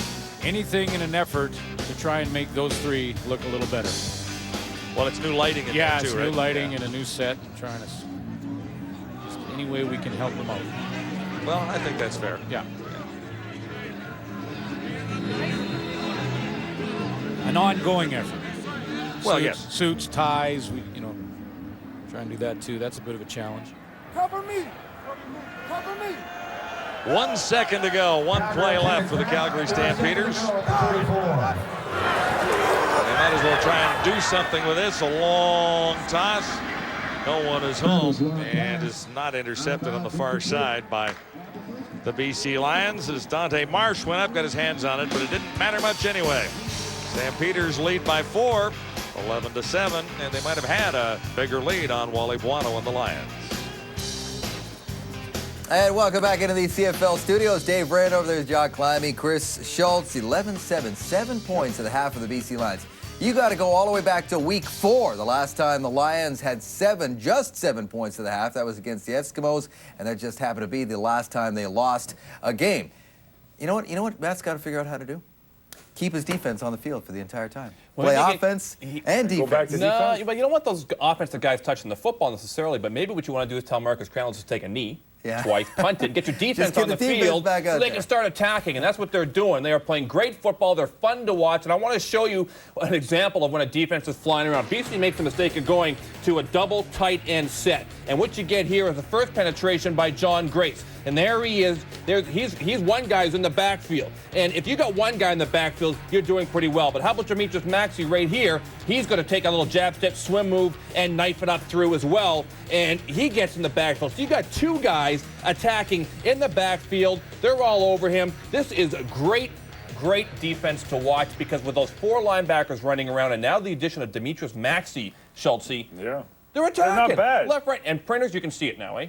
Oh, when he's totally. back on that, he's hesitant. He's not as comfortable back there. He's not flowing anymore. Now he's running scared. Well, let's show another example of great defensive football by this team. In the situation here, Barron Simpson picks off the football for the BC Lions, runs it all the way back, but then the defense takes over. This is a moment of transition after a turnover. Now, check out the effort here. There's 5 players right there at the point of attack with the football. Here's another classic example. I mean, this is Casey Printers at its best, running a full circle, straight arm, anything to keep a play alive. Constant pressure by this defensive line. Good indication for the future. There's nothing wrong with this part of Calgary Stampeder football. They're playing pretty good. A few weeks ago in August, Casey Printers was at McMahon Stadium. He was having similar troubles. They had to get the win done in overtime, but Calgary defense made him work, but Printers still got a full half to work with tonight. We asked you off the top of the show in our Rona poll question, do you think Dave Dickinson should regain his starting job when he comes back from his injury, which is soon? This is the hot topic of Vancouver, and look at that.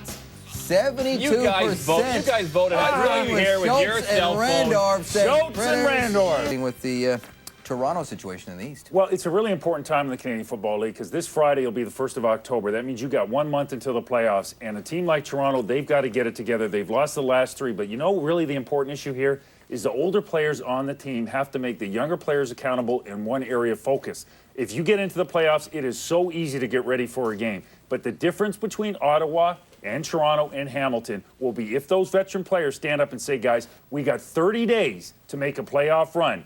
Dedicate those next 30 days to football 110%. We're in the playoffs, and the season is worth it. Yeah, and I want to talk a little about the other game we got, the matchup between Ottawa and Saskatchewan, Schultz. And this is a matchup of 2 5-8 football teams that are fighting for their playoff lives. And this is a game I'm really looking forward to. And, you know, Ottawa, right now, this is a team that's mired in a lot of controversy. You know, in Ottawa, the papers are going nuts about what's going on in the front office. Our coaches losing their jobs, the owners getting involved, speaking their minds. It's just, it's nuts there. But if they can get a win in Saskatchewan, now they are poised, I would say, with Hamilton, with one of those teams crossing over. Now, I know the Winnipeg Blue Bombers will have something to say about that. That's a football team, guys, that is playing extremely well right now, and I didn't think that they would have a shot at the playoffs. And now, under the direction of Coach Daly, they are really the surprise of the second half of the season. I think a lot of people had Winnipeg kind of written off the way they were going into that tailspin, but Jim Daly has got a talented team, and Charles Roberts is running the football again, and Winnipeg is certainly a factor,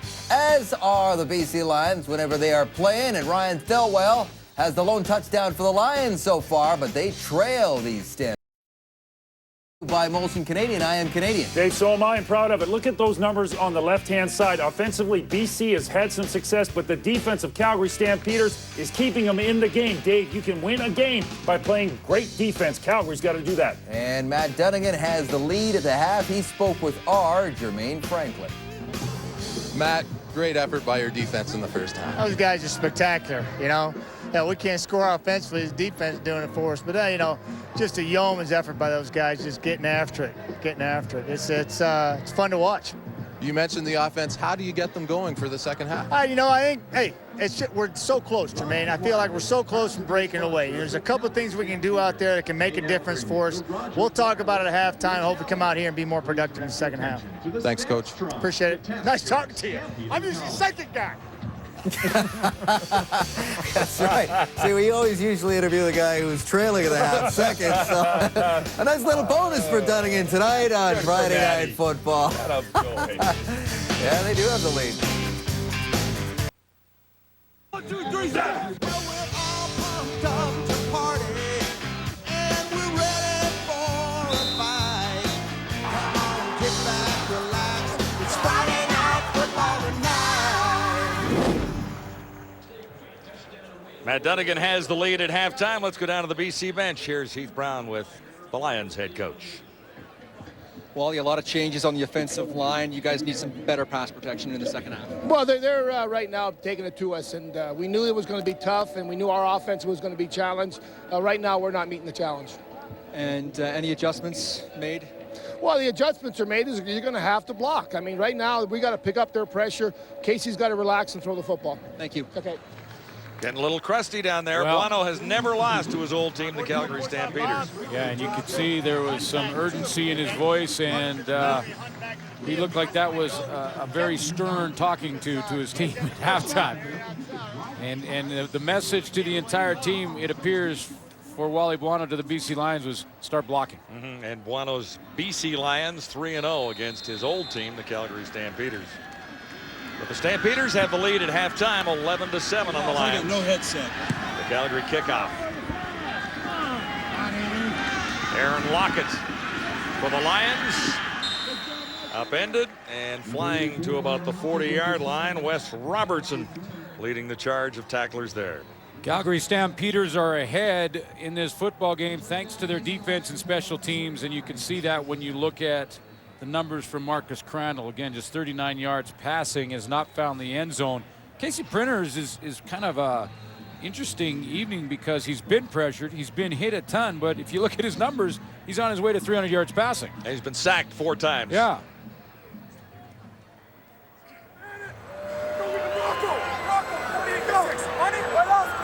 Printers and the Lions begin at the 39, first down here. Printers gets it away to Simon. And he's wrapped up at the 46 by Joey Bose. First half possessions. See the possessions for the BC Lions. A couple field goal attempts went wide, one off the goalpost.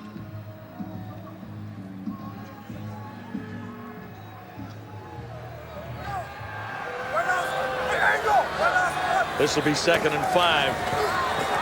Printers will get the first down here on another strike to G-Roy Simon. So back to back to G-Roy for the first down. Yeah, you see how Printers' numbers, and he needs some better protection, and he'll be okay. But it brings up the #1 question that's been going through the Lower Mainland over the last couple of weeks. Dave Dickinson gets closer to his return. There's his numbers this season in the first few games when he got a chance to not throw an interception, and he says he's ready, and this would be a perfect situation for Dave Dickinson. Not that it's been Casey Printer's fault, but Dickinson can recognize the 34 defense and what they're trying to do in a heartbeat.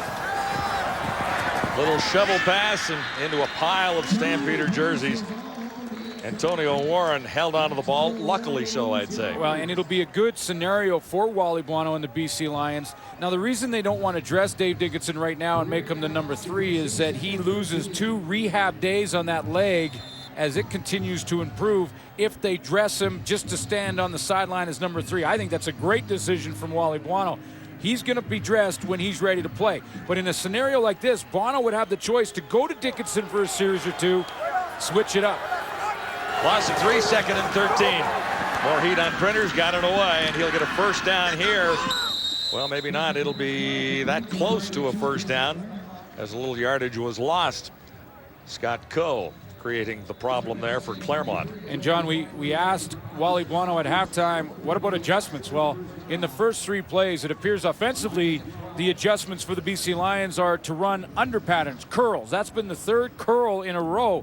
A lot of times the Lions want to run down the field in layered patterns where you have Jason Claremont underneath, you have Cutolo going over top, and Simon down the seam. Well, right now their adjustment is to throw it in front of the Calgary secondary rather than try and get in behind the Calgary secondary. A yard shy of the first down for the BC Lions. And one of the reasons for that is that you get the ball out of the quarterback's hands quicker when the receivers are breaking their routes off earlier. And that was a problem for Casey Printers in the first half when you looked at the pressure he was getting and the sacks. Yeah. Wait for the whistle. So here are the Lions on 3rd down, a yard to go. And the exchange looked to be bobbled down there. I don't think Printers will have the first down. Well, it was so Stampeders close. say they have stopped this 3rd down gamble. That's the indication from the Calgary side. Wondering if Casey Printers even got the football. Wally Buono shakes his head because it's going to be that close. He went straight down, looked like he was scrambling for the football. Now, they only needed a couple of inches.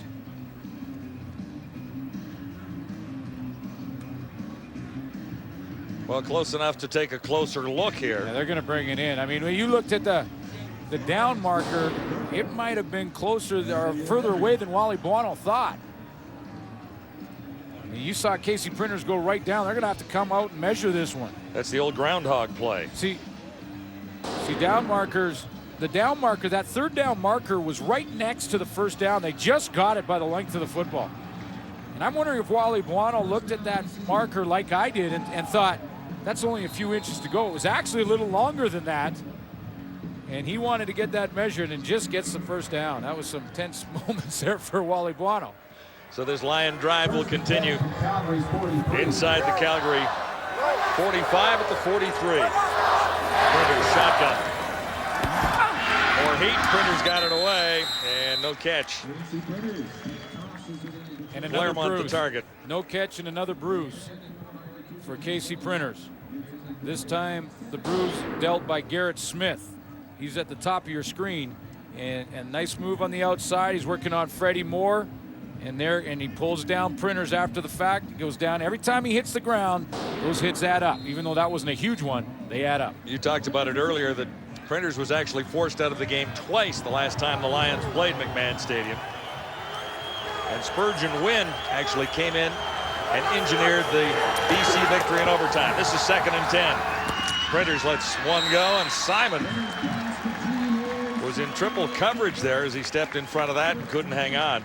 Well, it was a zone coverage, and the zones just collapsed. There were 3 on Stampeders there, yeah. And why not? And you're playing zone defense, but you still have to know where number 81 is. And watch how the Calgary defense, you see John Grace, look at him show blitz. This is the deception from the 34. He shows blitz, then he drops out of the blitz, and now watch him close on this football. And G. Simon knowing where he is, along with some help from Wes Lysak.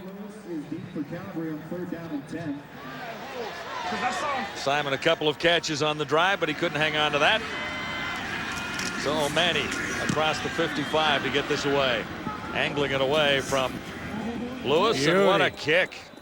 Rolling out, they mark it at the 2, and that's where the Stampeders will start after a 41-yarder from O'Mani. BC kicker Duncan O'Mani may have made up for a couple of missed field goals with a super punt to pin the Stampeders down inside the 3-yard line.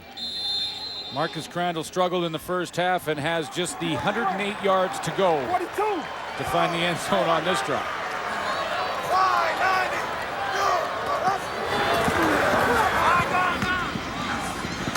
As a strike out to the 10-yard line. Crandall for Salucio Sanford. Happened in the first half for the Calgary Stampeders again. Their struggles to find the end zone offensively. They do have the field goal, and then they have that turnover by George White with the interception for a touchdown. And what they really missed in the first half was only getting 4 points out of two appearances inside the 25. Should have been 14. It should have been 14, or even 6 for the field goal. They missed a field goal down there too. This is Reynolds. Joffrey Reynolds may have the first down. He did a nice job of running on 2nd down. Well, we've seen a little power from Joffrey Reynolds. We've seen some shifty moves, and this time we watch a little patience from Reynolds, because Joffrey Reynolds, this time he waited for his picket fence or his blocking to set up. Here he is in the backfield, and watch how the point of attack is right about there, but he'll be patient with this because it's not there, so he'll bounce a little bit, wait, then shoot through the hole and pick up the first down. It's nice patience from the running back. Brent Johnson forced him out there, but the Stampeders do come up with a first down. Ball spot up to 15. Reynolds again appeared to stumble there as he moved in behind Jay McNeil. Yeah, and you're not going to get, the big play out of a running back on every down. Sometimes it'll be a 2 or 3 yard gain, but that's a nice average.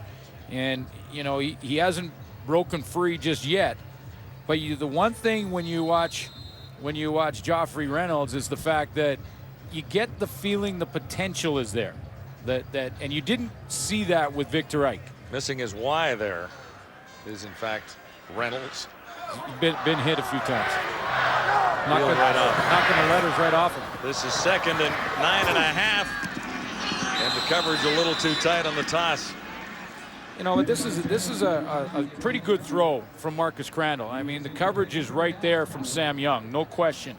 And as you see Denny Montana work to the inside, the throw is in the right place. It's going to be right here, and it has to be thrown to a spot.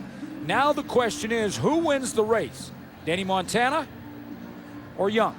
And when you could see Sam Young get there, I mean, maybe it was a tie, but Young. Well, that's where the battle begins. I mean, you get that race to the football. Who wants it more?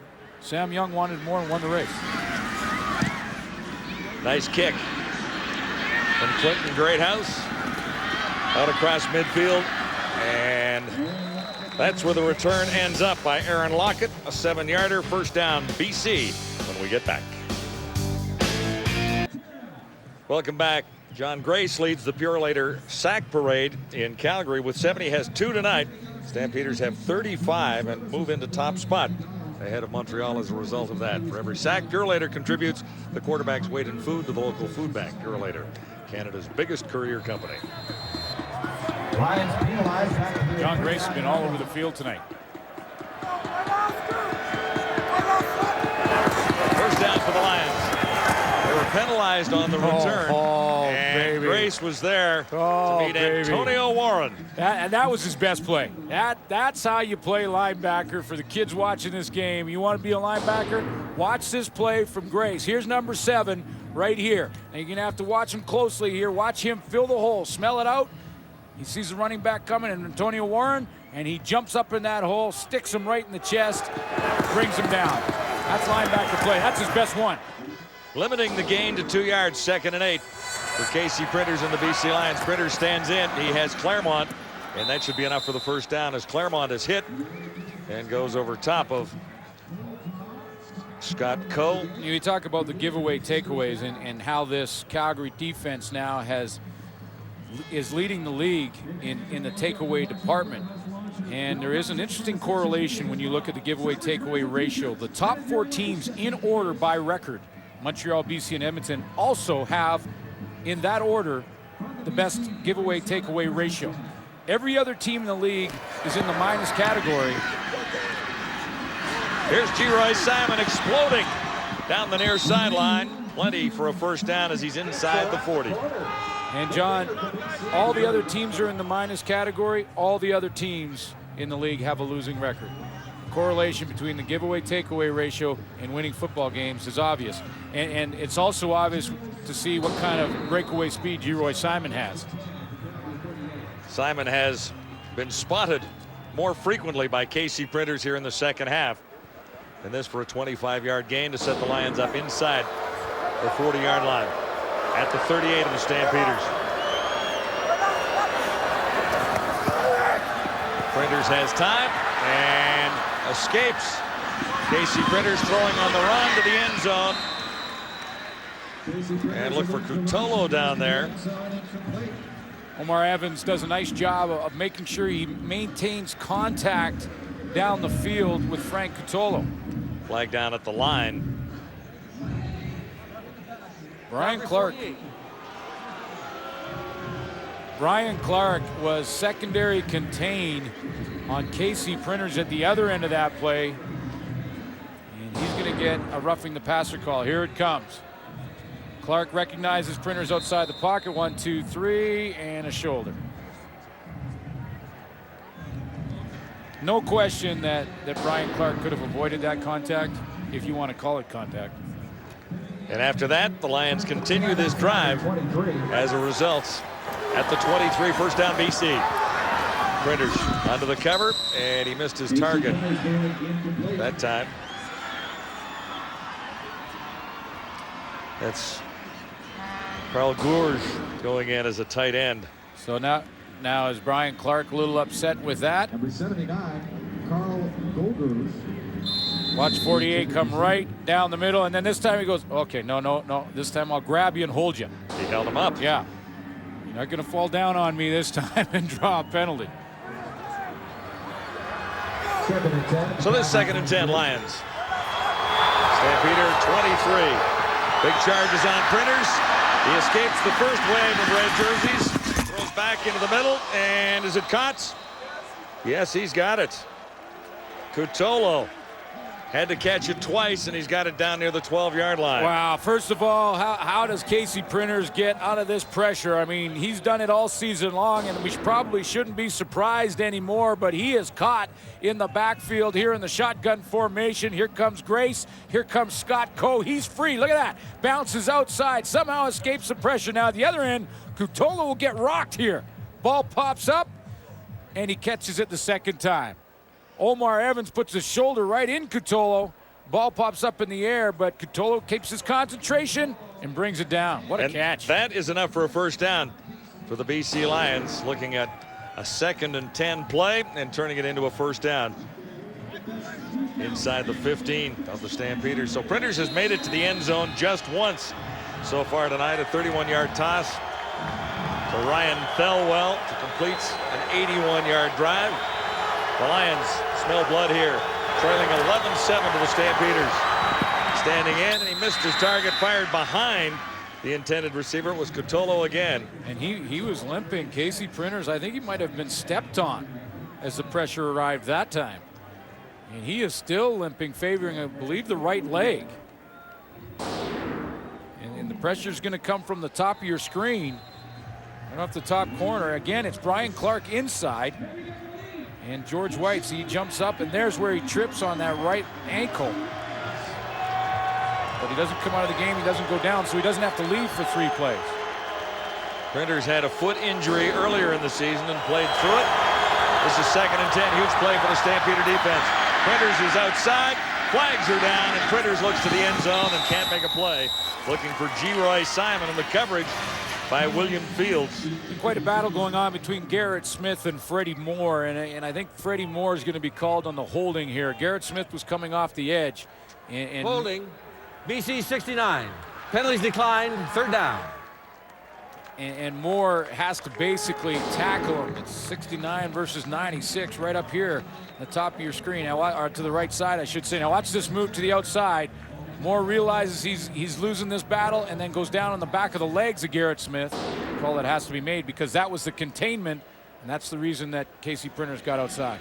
Duncan O'Mahony has a chip shot here from just inside the 20, but he missed from 35 and 44, so he's 0 for 2 at McMahon tonight. Lions look to get within a point of the Calgary Stampeders, and O'Mahony has this one. Duncan O'Mahony with the field goal, and the Lions are a point behind.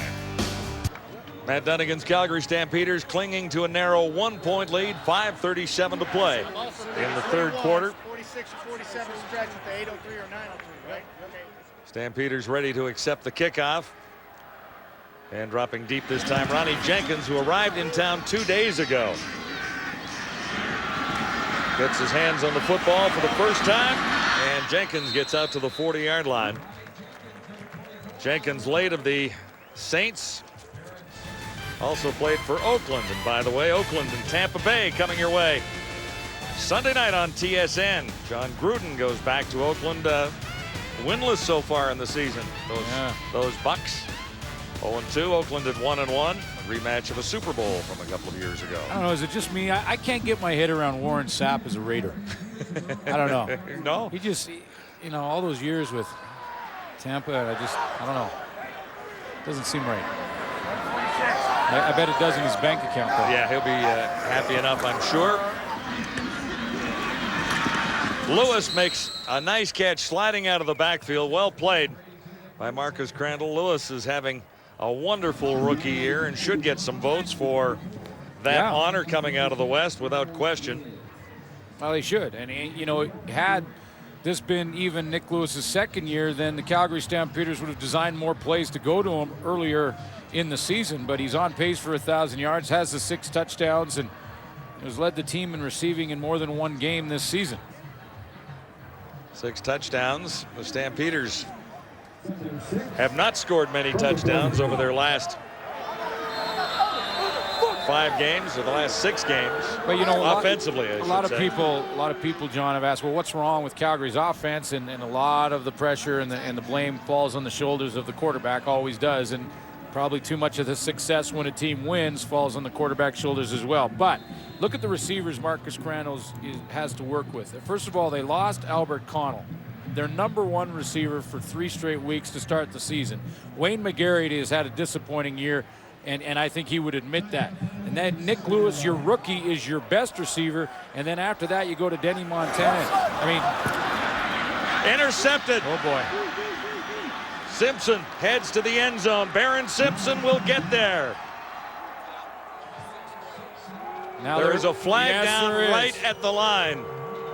And if this goes against Crandall, the Bluebirds will be out at McMahon Stadium. But Simpson jumped up and makes the interception.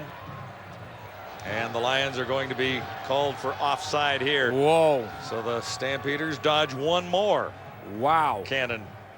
And that ball was thrown right between the 5 and the 1. Offside, BC 26. Carl Kidd, as you see. Carl Kidd, there's Barron Simpson right there. Carl Kidd outside of Simpson. You see he's already ahead. Oh, that's way offside too. The officials had no choice but to call that, and it was Kidd who hit the throwing arm of Marcus Crandall, which is why that football dropped right into the arms of Barron Simpson. And Crandall is down as they look at his throwing hand. Pat Clayton, long-serving athletic therapist for the Stampeders, as Jones warms up on the sideline.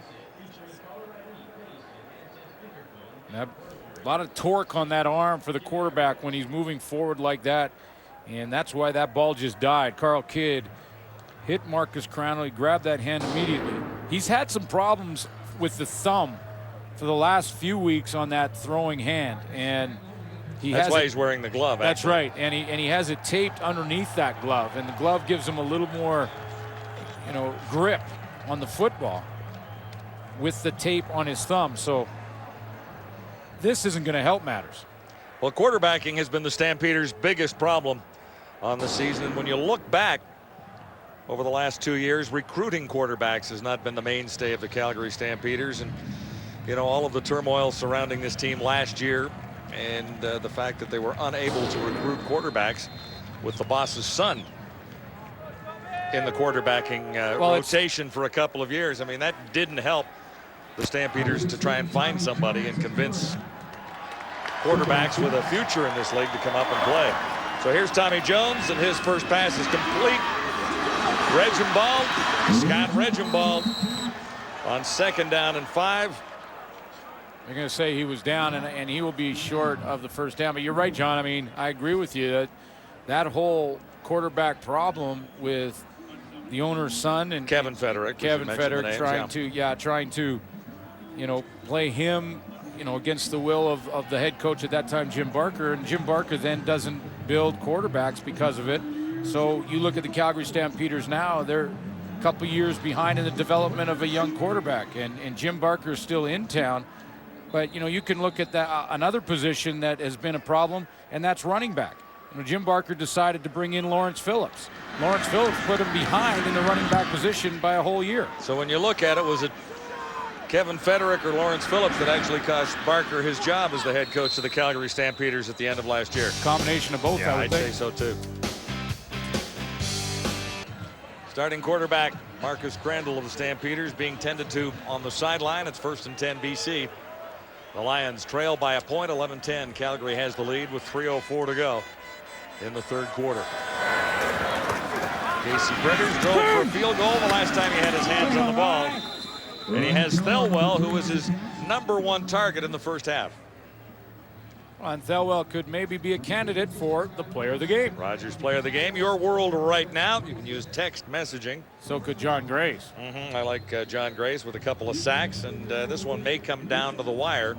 George White with a touchdown on an interception. Grace has been all over. He is my front runner right now. Thelwell with a first down. Lions right at midfield. Antonio Warren. And he smack dab into the middle of that Stampeder defense. John Grace was there, and he had a little support from number 48, Brian Clark, as well. Antonio Warren had a pretty good first quarter. Since then, the Calgary defense has made some adjustments, and now Brian Clark and John Grace are more active and a little more aware of where Antonio Warren is. Demetrius Maxey playing his second game after signing a contract with the Stampeders and coming back from the National Football League. Out pattern there. This will go for a first down and extra yards. It's G-Roy Simon on the go again for the BC Lions, leading the league in receptions and touchdowns. Joey Bose over to make the stop. They are forcing the Lions to be patient offensively, and you know, we're used to seeing G-Roy Simon and Frank Contola run down the field and catch the big bombs for touchdowns. That's a quick out at about 10 yards for G-Roy Simon. And then they're asking Simon to make things happen after the catch. And this is forcing Printers to be patient and take what the defense gives them. In total, 19 yards for G-Roy Simon. He's got it again. Simon changes directions and turns it into a decent gain, considering there were Stampeders all around when he made the catch. Brian Clark over to make the tackle. Another play that again, you have to be patient offensively. Remember the variation on this play for the BC Lions, and we've seen this year, has been for G-Roy Simon to throw the football after catching that hitch pass. Now it's 7 for 84. Remember, needs 121 per game to catch Alan Pitts. He's a little bit behind that pace. Simon had 149 yards against the Stampeders in the first meeting between these two. This is Antonio Warren, and he should have enough for the first down. You know, John, it seems like, you know, silly to even say that you're saying that a receiver needs 121 yards a game, but the way he's played this year, you could say it about G-Roy Simon. Alan Pitt's record, can be cut. 1994 was when Pitts set the mark, 2,036 yards. And 121 yards a game for G-Roy Simon is a possibility. Well, when you look at some of the games he's had this season, including the 149 against Calgary. A one-hopper. And that was on first down and the final play of the third quarter. So the Lions are unable to dominate the Calgary Stampeders thus far. There's a quarter to go, and Calgary holds on to a 1-point lead. At the quarter, brought to you by Reebok, the only brand that hangs in every CFL locker. You know, we didn't expect a close game the last time these two teams met, and we weren't really expecting a close game, and certainly Calgary leading after three quarters the second time they meet, but that's the situation we got, Schultze. Well, you look at Matt Dunnigan, and he has the dual roles with the Calgary Stampeders, and the problem is they have different contradictory priorities. If you're the head coach, you got to worry about what's happening now. If you're the GM, you got to worry about what is happening later on. But the young running back, Joffrey Reynolds, he's a kid that a GM looks for as to the future. Now watch this type of run. Interior, right up the seam, and he takes a nice hard hit there, protects the football. Good job. But he does the opposite, a perimeter run to the outside. Bounces it, accelerates. Nice run by the kid.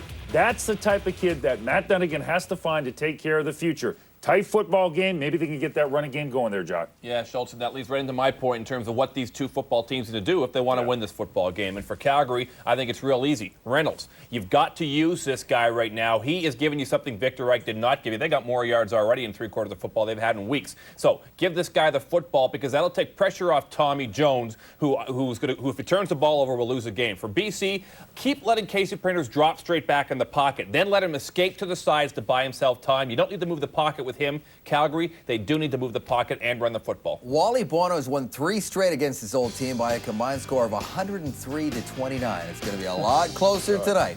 Stick around. Fourth quarter coming up. Numbers through 3. How this can happen with this, I have no idea. Good defense. Good defense is how that happened. That led to 1 touchdown for the Stampeders by George White. Here are the Lions with holding penalties likely to come. Antonio Warren made the catch, but there are flags down in the neighborhood of the BC quarterback. A few bright spots for the Calgary Stampeders in this one tonight, including 4 sacks. So it's nice to see that the Stampeders have lifted the blackout for this one, so all of Calgary can watch and hope. You know, now with the Calgary Stampeders with the 1-point lead. BC 69. Penalties declined. Third down. This is the problem, though. You look at the time of possession, 27-42 for the Lions, and the Calgary Stampeders have played well defensively, but they start to fatigue about now when they've been out there that long. O'Mahony 1 for 3. He made his last attempt from 20 yards. This will be spotted at the 24-yard line. No. And he's wide again. O'Mahony has made only one, and that ties things up 11-11. Wally not happy about the way things are going for his new team in his old stadium here at McMahon. The fourth quarter is brought to you by Kellogg's Vector. Vector, official food energy of the CFL. Fuel up.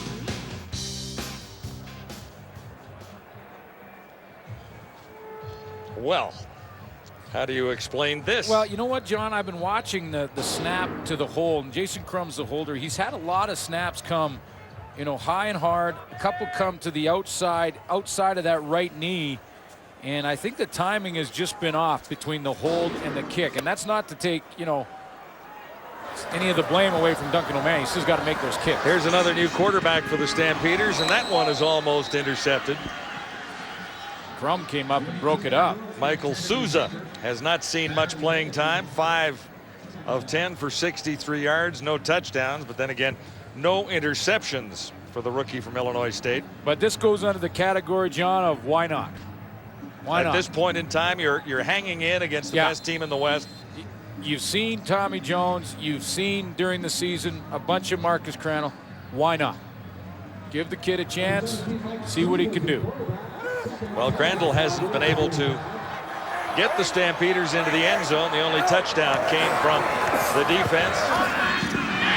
Juhas makes the catch, and he's at the 50-yard line with penalty markers going down in the area of the catch.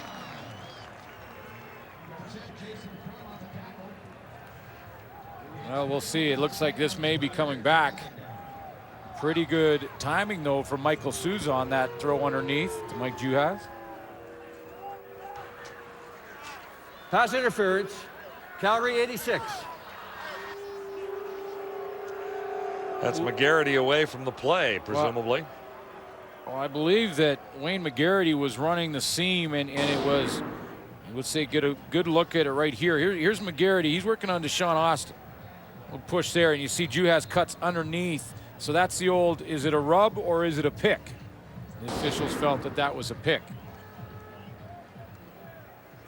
So here are the Stampeders with the rookie at the controls, Michael Souza, facing 2nd and 20.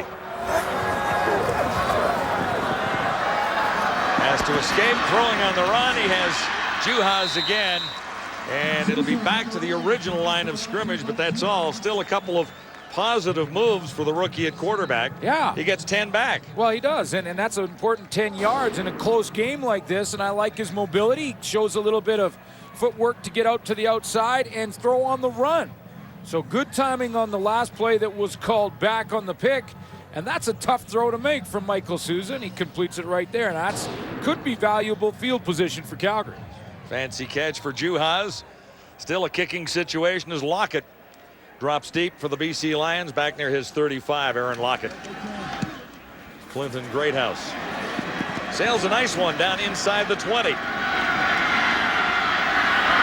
Lockett slowed. He's still going across midfield. Aaron Lockett, the kicker, is the lone man back, and he's caught from behind. John Grace on special teams likely saved the touchdown after a 58-yard return. Down at the Stampeder bench, Jermaine Franklin. Thanks, guys. Marcus Crandall, who has had wrist and thumb problems throughout the season, has re-aggravated his wrist injury on that last play, as well as sprained his middle finger. He will not be back in the game. And the Stampeders can't seem to buy a break. A 58-yard return by Aaron Lockett sets the Lions up with a first down, and Casey Printers has had a couple of drops in this one tonight. Lyle Green couldn't hang on to that one. It has not been the crisp offensive show that we've noted of the BC Lions on this 8-game win streak. Well, no, by now they would have had close to 30 on the board in the points department. You know, a little puzzling for Wally Buono, I would say. Well, he knew that the Calgary Stampeders wouldn't lie down. He said that to anyone that would listen yesterday. Well, and he was here August the 21st when they didn't, and the Lions needed overtime to win. The touchdown toss is not quite there. G. Simon couldn't hang on, but a flag comes down inside the 10. Oh, boy. And Suits hates the call. I do. You know, I mean, G. Simon had a chance of this football. He made a nice move at the end of it to cut inside of Joey Bosse. Bosse did have his hands a little bit on his waist, but he certainly did not. First down. He did not impede Simon to the football. You're going to watch Simon. Watch his little move to the inside right there. Ball's up in the air. A little bit of a touch on the left side. And, folks, I'm going to tell you right now. He wouldn't have well, caught first it, of all, it doesn't matter. There is no way that's anywhere near pass interference. That's not even on the planet in pass interference category. There's no way that was pass interference. As a result, the Lions are set up at the 9-yard line. Printers got some heat, escapes, heads for the corner. He'll get the touchdown himself. Casey Printers up and over in the end zone, and he's had a tough night. Well, he has, and he'll take advantage, John. Out at the 1, Glenn. I'm sorry. I thought he had the angle. Yeah, he'll take the advantage, though, and get down the 1-yard line. Printers. He says he's in, too. He'll take advantage, whether he's in or on the 1, of one of the worst calls by an official I've seen all season Well, how long. about this on the touchdown? What do you think of this? Printers says he was in the end zone. That's the way it looked up here. Well, that's although we're a long way away. He has the angle. Oh, no. They got it right, didn't they? From the 1-yard line. Antonio Warren is stopped. Let's go back one more time to what I think may be the worst call I've seen this season in pass interference on Joey Bosse. I mean, there is nowhere near pass interference on this play. Inside move, little bit of a touch by the left hand, did not impede G. Simon's progress to the football. He had both hands on it and dropped it, and that's put the ball down on the goal line with that one run from Printers. And folks, that is not pass interference. Loss of 1 on the first crack at it from the 1-yard line. And so O'Mani is ready for a field goal. Dead center, spotted at the 10. And he's got this one, no doubt about that. Lions have the lead. It's 14-11. Lions have the lead, 14-11. Let's go down to Heath Brown. Thank you very much, John. Mark Pilon, the regular short and long snapper for the BC Lions, has had a tough time tonight. He just can't seem to find the mark. He's been practicing and practicing all night, and just before that last field goal was kicked, Pilon gave a couple of snaps to one of the trainers who held it in place, and it was right on the money. And that snap was, but you wonder, without the bogus pass interference call, it's a 39-yard field goal attempt instead of the chip shot they had, and that puts a lot more pressure not only on O'Mani, but on the center, Mark Pilon, and the holder, Jason Crum. And Casey Printers ruled out at the 1-yard line. His left foot actually hitting the pylon down there, and he was carrying the ball in his right hand, so he was not into the end zone, even though he was celebrating his touchdown, and we thought he might have been in. Lions down by a field goal, and we'll see what they can do with this possession beginning at the 30. Lots of time left for the Calgary Stampeders as Michael Souza comes on. He is the 3rd quarterback to play for Calgary tonight. See what Michael Souza can do. He showed a couple things in that first series, but he got himself in trouble because of the penalty from Wayne McGarity, so he was in 2nd and 20. It's tough to be productive in 2nd and 20. So Tommy Jones will watch. He'll be the next one in if something happens to Souza with Marcus Crandall banged up. Gets a little extra help. Ronnie Jenkins comes into the game in an offensive set for the Stampeders. He's only been in town for a couple of days.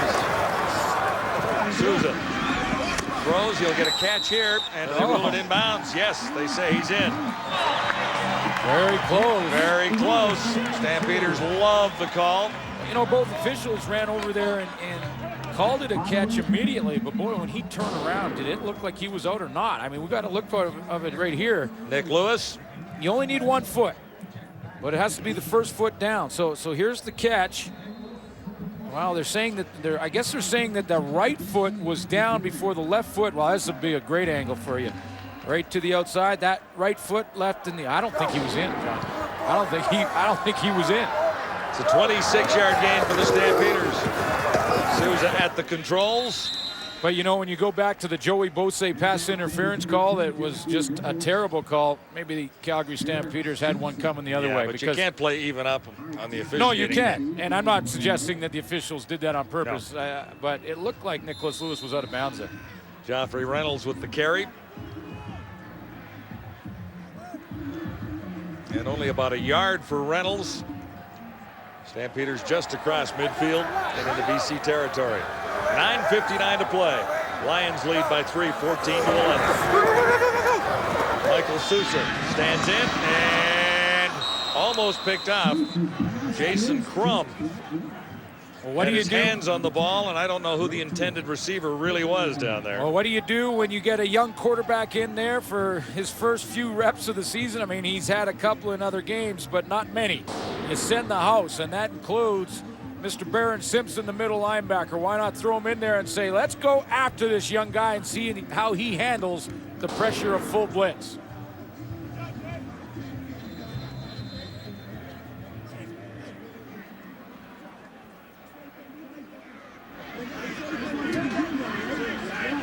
Lockett is deep. Clinton Greathouse across his 45 to get a high one away. Aaron Lockett had a great return. 58 yards the last time he had his hands on the ball. Tries the outside route this time. This is looking impressive as well. Lockett. They take it all the way. He's got the escort, and he's gone. A 105-yard touchdown for Aaron Lockett. And that takes the wind out of the Stampeders' sails. Oh, what a run. Time. What a run, John. 105 yards. And what can you say about that? 58 yards on his previous return. What you say about that is you say there's a couple of speeds. There's fast, and then there's goodbye. And Aaron Lockett showed you goodbye. I mean, look at this. There's an angle right there. He outruns that. Wes Robertson has a chance to catch him, and you're not going to catch Aaron Lockett from behind. I mean, Clinton Greathouse can absolutely forget it. He's not going to catch him. Sam Young providing the last of the escort service to get Lockett into the end zone. Oh, the Stampeders. Still celebrating at the BC bench, looking ahead to the Lions' next game, October 2nd, on home turf against the Winnipeg Blue Bombers. There's the ticket information. And they filled the lower bowl the last couple of times, including for that game against the Edmonton Eskimos, a crucial win for BC last week. Next home game for the Stampeders is against the Argonauts on the 16th, so the Stamps hit the road for a bit before another home encounter. And it looks like a long way back for Calgary with 9 minutes to go. Stopped at the 38-yard line on the return. It's Ronnie Jenkins. Long way to go for Aaron Lockett. You know, he had 5 punt return touchdowns in college, and that's why they were so high on him at Kansas State. Actually, a teammate of Michael Bishop's of the Argos. And look at this speed. Good speed and then goodbye. 105 yards later, he's into the end zone to give the Lions the lead. And that's the first kick return touchdown for the BC Lions so far in 2004. It was one of the weak areas for BC at the start of the season. Well, was obviously, the one, they've answered that question real well. He had a 58-yarder before the touchdown return. Yeah, it was just a, you know, it was, I don't know if it was a weakness for the Lions, but it certainly was a hole they wanted to improve on, and that's where Aaron Lockett comes in. And they were just sort of consistent at it before. They didn't have that breakaway potential. The breakaway guy. Yeah. One of the Calgary newcomers, Joffrey Reynolds stopped in one direction and headed in the other. And Carl Kidd was there waiting to make the tackle. Well, you know, there's been 4 games this year that the Calgary Stampeders have been up heading into the fourth quarter. Game 1 out of the gate, they were up by 24 on Saskatchewan, won that game. And then they were up by 1 in game 6. And that one versus the Ottawa Renegades, and lost that one. That was a big come from behind. They're 2-2 when up going into the fourth. Reynolds again, and a pretty nice run there. Lots for the first down on 2nd and 3. But the games that the Stampeders have let get away, looking back to that game where they had the huge 17-point lead on the Ottawa Renegades in the fourth quarter, and Ottawa came back and won that on a last play field goal. Look back to the Ottawa game here last week, and the Stampeders had lots of opportunities to get into the end zone. They settled for field goals. Thinking back to the BC game where they had the Lions on the ropes and couldn't close. So, I mean, those are 3 games that these guys might have won along the way and been in a battle for a playoff spot. Couldn't quite adjust to the ball. McGarity got into the open. It's a nice little thing if we could show you what Michael Sousa does here. I like what he does with this rollout, showing a little bit of veteran savvy here to buy himself some depth. Watch how he gets deeper. He gets another about 3 or 4 yards deep, gets his shoulders around, and just missed a wide open target. I mean, look how open Wayne McGarity is. And Michael Sousa knows it as soon as he lets it go. And oh no, wide open, and I missed it. Not by all that much, making this 2nd and 10 at the 53. Sousa stands in. He's got a target streaking down the sideline, and he couldn't get there either. Overthrew Sanford, Celicio Sanford. Yeah, and Celicio Sanford sort of let up a little bit as he tried to get around the jam from Dante Marsh. And watch Dante Marsh get a little piece of him on the break right about there. And then Celicio Sanford slows down just a tad, and that cost him a big catch. Interference there. Well, that would Might be. you have thrown your little orange flag? You get away with those little ones. I mean, calling the Joey Bose ones, though, I'm not sure what interference is. Aaron Lockett has a one-hopper. Go through the end zone on him, and that'll sail for a Stampeders single, but Stampeders need more than that. A 77-yard single gets them one again. Lyle Green with the catch, and he's more than halfway to a first down out across the 40 to about the 41. Stopped by Milo Lewis. You know, if the BC Lions hang on and win this game, they're 9th in a row, a franchise record. They will walk out of this field and out of this locker room saying we had to work for this one. You know, and ironically, the Calgary Stampeders special teams tonight, the group that let them down. On 2nd down, and this will be enough for a first down as G. Roy Simon breaks one tackle. William Fields had an opportunity, and Wes Lysak had to go over and make the tackle. Look at little G. Roy Simon. If you have to cover G. Roy Simon, this is what you look at. You got to give him room. They drop out, and see in the zone defense, Frank Cutolo there, you saw him flash. He becomes the guy who pulls Milo Lewis deep, and that creates a little bit of a void for Simon, who's still trying to get that 121 tonight. 15-yard gain there. 5:43 to go. The Lions on top, 21-12. Stampeders had the lead at halftime. He needs 22 to get that 121. Casey Printer's a workmanlike night. He's taken a bunch of hits tonight, but you know what? When it's all said and done, he's over 300 yards passing. Sacked 4 times and still found a way to fire for 300 yards.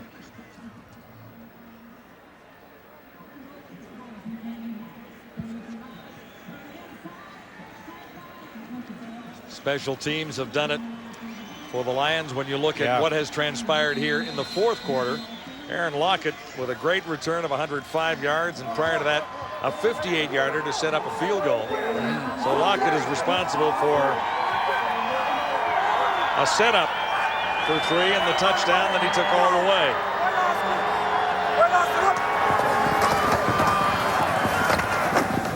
And the Lions content at this point to take a little time off the clock with Antonio Warren, who has run effectively in this one tonight. Milo Lewis making the stop there. Well, he had a good first quarter, then he sort of disappeared in the offense a little in the second and third, and now's when you need him.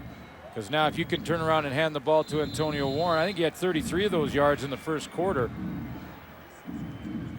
But if Antonio Warren can carry the mail for you and rack up some first downs, then you wrap this game up if you're the BC Lions. Picked up 7 there, 2nd and 3 Lions for 51.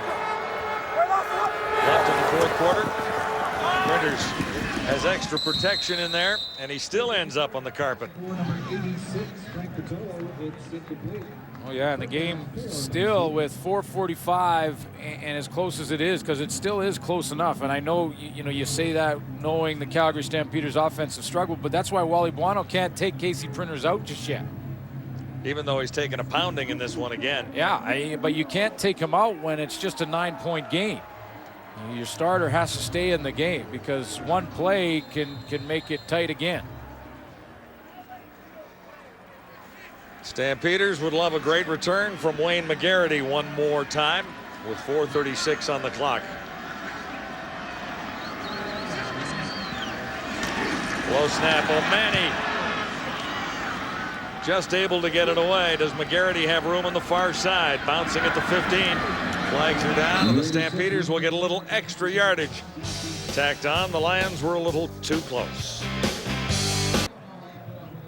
Heads up play by Duncan O'Mani to get this one away. Yeah, and the snap problems continue for the BC Lions. They've happened on field goal formation and now punt, but that's a big play by O'Mani. Only 34 yards, but he pins the Stampeders deep again. Juhas was the intended receiver, and some fans close to the action down there would have liked to have seen a flag on Deshaun Austin. The sniper Mark Pilon on the snaps there has to really adjust those sights because they've been a little bit off. And Duncan O'Mani went over and talked to him and discussed things with him again. And just that's, when you're in the game, it's probably a small technique problem for Pilon, and that's why he's having these struggles. But when you're in the game as a kicker, really all you can say to him is just to relax and not worry about it. Let it put it behind you, move on to the next one. Key second down play for the Stampeders here. Nice play by the rookie quarterback, and he can't quite connect. Wow. I mean, what a great play by Michael Sousa to avoid the safety blitz from Jason Crum. Danny Montana was the target. He missed him by about 2 feet. And, John, this is the third time that Michael Sousa has had a wide open receiver and missed him by about a half a yard. Now, in fairness to Michael Sousa, how many reps has he got in practice being number 3? And if you don't get a lot of reps, it's often the difference between hitting the receiver in stride and missing him by a yard and a half. But he's shown some things tonight, and interesting for next week for Calgary at the quarterback spot. Well, not much to lose if the Stampeders lose in this one tonight. Great house. And there'll be no play for a return for the BC Lions this time.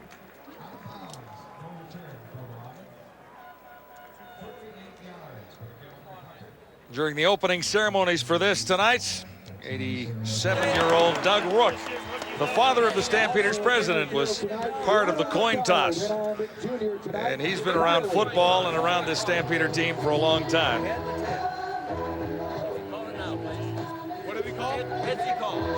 Always a happy guy to greet us when we get here, so he's celebrating his 87th birthday here tonight. And Wally Buono helped him celebrate that. All the best, my friend. Thank you very much. Thank you. He began his football career in 1947 as an usher at Mawata Stadium in Calgary, which is long gone. So Doug Rook is celebrating number 87 tonight. It's been a tough year on him with his son Ron struggling to get the Stampeders on track and win a few more games. And we asked him what he was going to do after the game to celebrate. He said, I'm going to have a beer. I know he'll have a beer. Got a call from George Cortez. He states to wish him a happy birthday. Well, he's just a terrific guy to be around, no question about it. Nice that the Stampeders, and when your son's the president, obviously, that helps a little bit. But I mean, he has been around this team for a long time. So nice the Stampeders remembered and had him out there for the official coin toss in this one tonight. Well, what's left for the Stampeders in this one? 3 minutes and 19 seconds, down 21-12. Well, you know, for every other team in the Canadian Football League, you have to feel like you have a real chance to still come back. And I say every other team because with what Calgary has shown offensively all season long, and again tonight, with the exception of some potential from Michael Sousa, that's why people start to wonder if there's a chance for Calgary to come back in there.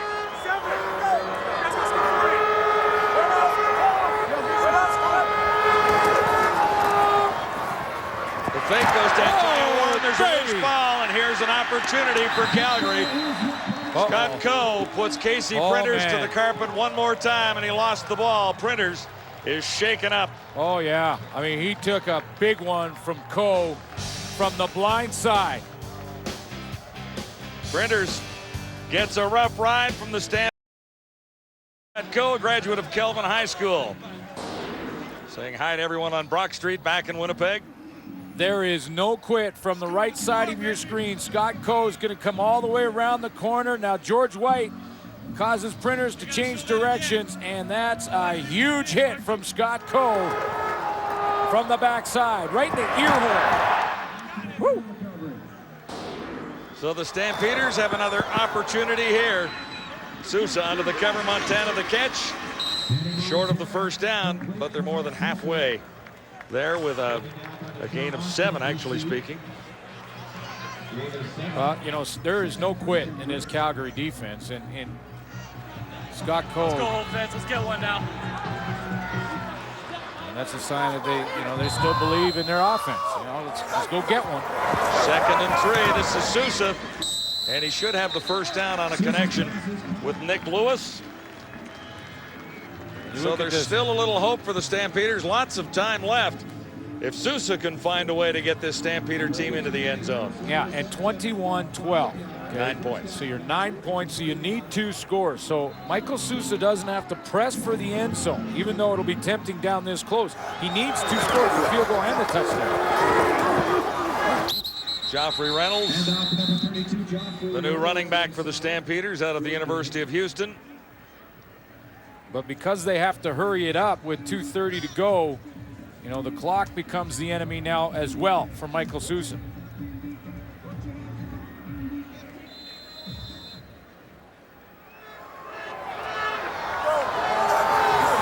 Second and 5. Sousa missed. McGarity looked to be the target. Yeah, and you know, Matt Dunnigan will go. At this point now, you go kick the field goal. Take the 3 here. Because you need them both, right? So either way, you've got to find one major and one field goal to win this. Get converted major. Down 9 points, right? And you'd rather score the 7 first, but you take the 3 when it's available. Clinton Greathouse. It is number 12, Clinton Greathouse, from the 34. Ball will be spotted at the 34-yard line. And Greathouse gets them a little bit closer. Nailed a 52-yarder last week against the Renegades that looked like it might stand up. But Ottawa came back and kicked one more. Shortino getting the game-winning field goal for the Renegades last week. Here's the game story brought to you by Sport Check. Well, the Calgary defense had this football team in a lead at halftime and heading into the 4th quarter. Duncan O'Mahony missing the field goals. Casey Printers taking a pounding. Yeah, he has. He's still thrown for 300 yards, but he has taken a pounding. The Lockett return is the one that has the BC Lions up right now.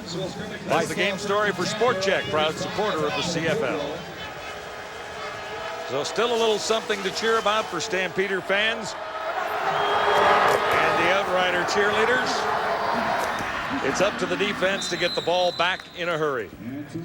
You know, and the BC Lions go back to the run, and after that hit on Casey Printers when they tried to throw the football, that hit from Scott Coe, not a big surprise that Wally Buono goes back and now on first down runs the football. Antonio Warren for 7 yards there. I can't believe Casey Printers is back in there. That hit from Scott Coe is enough to knock 99% of the quarterbacks out. 2nd and 3. Here are the Lions at the 42. Less than 2 minutes to go. Stampeders are down by 6. You know, that hit from Scott Coe, John, that's the kind, too, that can really cause shoulder problems for the quarterbacks because it's on the blind side, it's in your ear hole, and it's right up beneath that right shoulder. Whoa! I mean, that's some contact. You took your car, drove it into a brick wall at about 40 kilometers an hour. That's basically what that would feel like right there. I mean, I'm not recommending. When you hit the airbag, you mean. Not recommending. Well, no airbag for Casey Printer. That's the problem. Lions did get the first down. And Warren continues to slug it out. And this is really the game on the line with 1:27 to go here without question. The Lions leading by 6. Now, as good as this defense has played, the Calgary Stampeders, they have had this defense alone opportunities to win some games this year. Think back to the 2 Ottawa games. One more stop and maybe they get that win. And I'm not taking anything away from the Calgary defense, but they need a stop and they need it right now to give their team one more chance. This is the down. They have to step up one more time. BC Lions. Conference on the far side on this 2nd down play. It's 2nd and a whole bunch. 2nd and 9.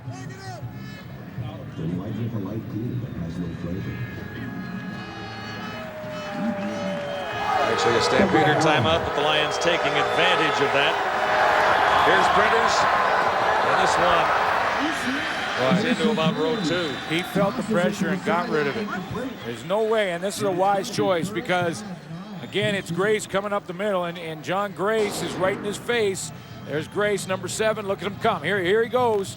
Antonio Warren almost tackles him, and Printers feels that pressure from John Grace and throws it into row 5. He takes a big loss there, and the Lions are in big trouble. And now the Calgary Stampeders have blocked some kicks this year. Do they load it up or do they play for the return? One man back, they're loading it up. They've got 11 on the line of scrimmage. And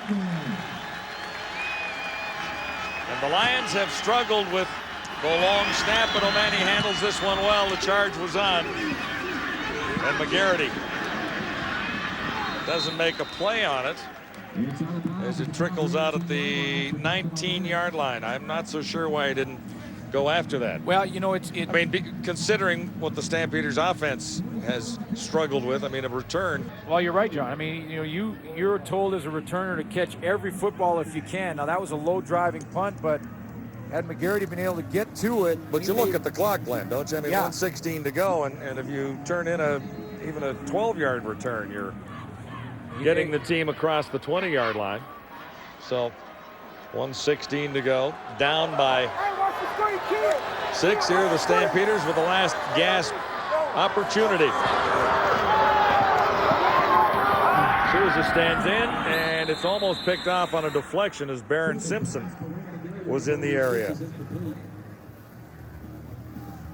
Wayne McGarity has not made a catch in this game, and he was the target there. Michael Souza with the drive right now, John, could earn the starting job. I mean, and he may already have with some pretty nice throws and some potential big plays that he missed by a yard or 2. So he may have already earned the right to start next week, but he gets the drive together now, and he'll get it. 1:11 to go. Stampeders are 6 points away.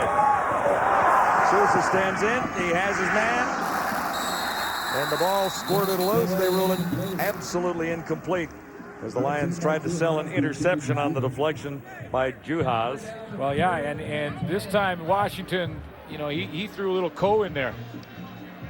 He played the Scott Coe. He comes up with a big hit. Mark Washington's made a couple plays. Remember early in the game, he had a knockdown in the end zone key play for the BC Lions. Watch this throw over the middle. Here comes Washington because Juaz has that. Yeah, he made the nice. Yeah, he had his hands on the ball. And Mark Washington separated the ball from his hands. This is it. One final chance for the Stampeders with 1 minute 4 seconds to go on 3rd and 10. Sousa stands in. He's got his man this time. What a catch. Montana keeps the Stampeders alive. Denny Montana with 57 seconds to go. And finally, this play works from the rookie quarterback to an open receiver. Didn't Michael Sousa, you know what he did this time? He waited an extra second to make sure he completed this one. Denny Montana is outside and forgotten down that sideline. He lined up real wide, used the entire 65-yard wide field in the CFL, and they finally hook up for a big one. A 40-yard gain has the Stampeders out across midfield and at the BC Lion 52. Fresh set of downs. New life for the Stampeders, although victory is 57 seconds away. They need to get to the end zone. Trailing by 6. Michael Sousa on the run and looking for Juhas again. And he was well off the mark. Guess what? But he gets a penalty. Yeah, roughing the passer is going to be the call. Barron Simpson hit Michael Sousa as he threw that one down the sideline. He had Juhas open again and missed him.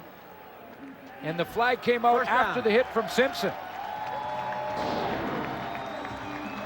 Here comes Barron Simpson to throw. 1, 2, 3 in the bump. Now the Calgary Stampeders got that call before. It's not a big hit, but it's a hit that's avoidable.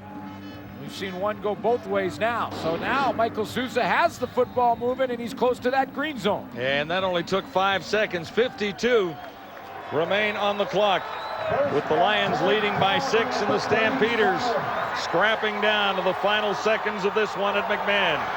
This will be a catch and a first down inside the 20.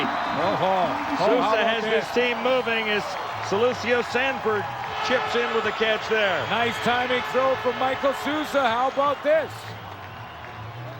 I think whether he scores or not, starts for the Calgary Stampeders. You're making him the starter next week without question. Stampeders are in Toronto next week. To the 15. Juhas hangs on. Nice catch, Mike. Juhas had to go back behind his body to pull that one up, but he may need another one. 38 seconds remaining. The Stampeders look at 2nd and 5 here. Sousa looks to the end zone, and a flag comes down. There's a flag on the coverage. A flag on the coverage on Sanford. Dante Marsh was working on Solucio Sanford on the fade route. He had Mark Washington over top, and Washington was living with Dante Marsh after the fact. Here comes the throw. Follow the football down. Contact made on the outside. In fact, looked like Marsh pushed Solucio Sanford out of bounds. Right there's the contact. That changed the direction of Solucio Sanford. So here are the Stampeders. 3 cracks at it from the 1-yard line. 3 cracks at it for the win. Not and yet. A flag on the far side. On the line. As Sousa carried himself.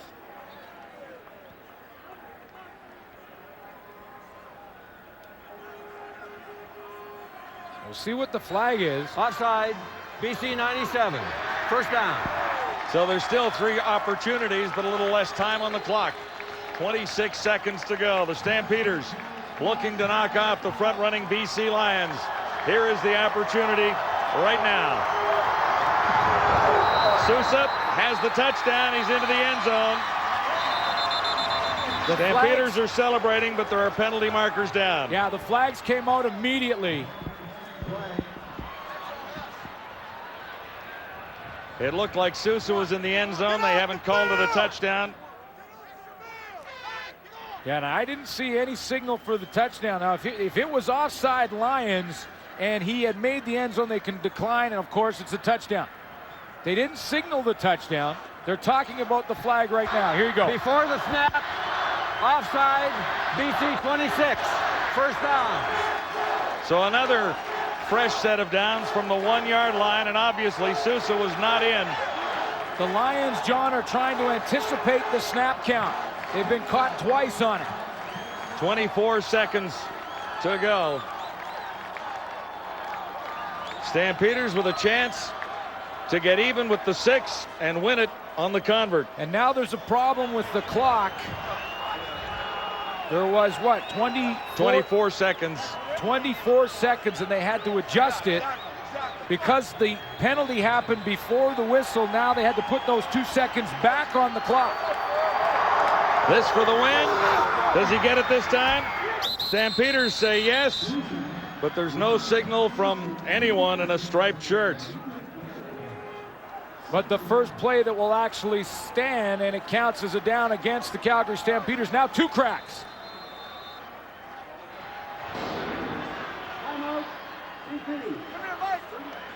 Well, BC calls a timeout because Calgary has already used their timeout in the second half.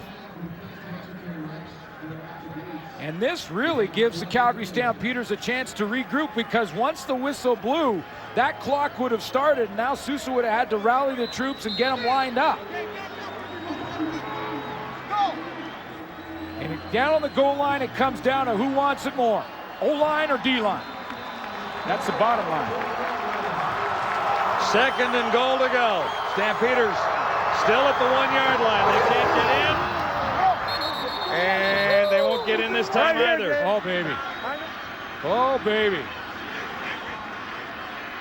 Is there anything else that you can possibly do but keep charging ahead with your quarterback? Well, there's 2 thoughts. 1, Michael Sousa could try and go off tackle. 2, he could try and turn around, but when he does, he gives up yards if he gives it to the running back. Here we go. This is the game. It's all on the line here. 3rd down. Touchdown to go for the Stampeders. And they have it this time. Oh, boy. The referee signaled the touchdown. There's no question about that. It's all even. It's all even. They haven't put the points on the board, but there are no flags down anywhere. The BC Lions ran out of there complaining that Scott Regenbald did not get in. Regenbald, another look. The touchdown was indicated for sure this time. Keep in mind, folks, this is 3rd down. And did he break the plane? 72 says yes. That's 6 points, Calgary. And it's a tie game. 4 seconds remain. And this for the victory.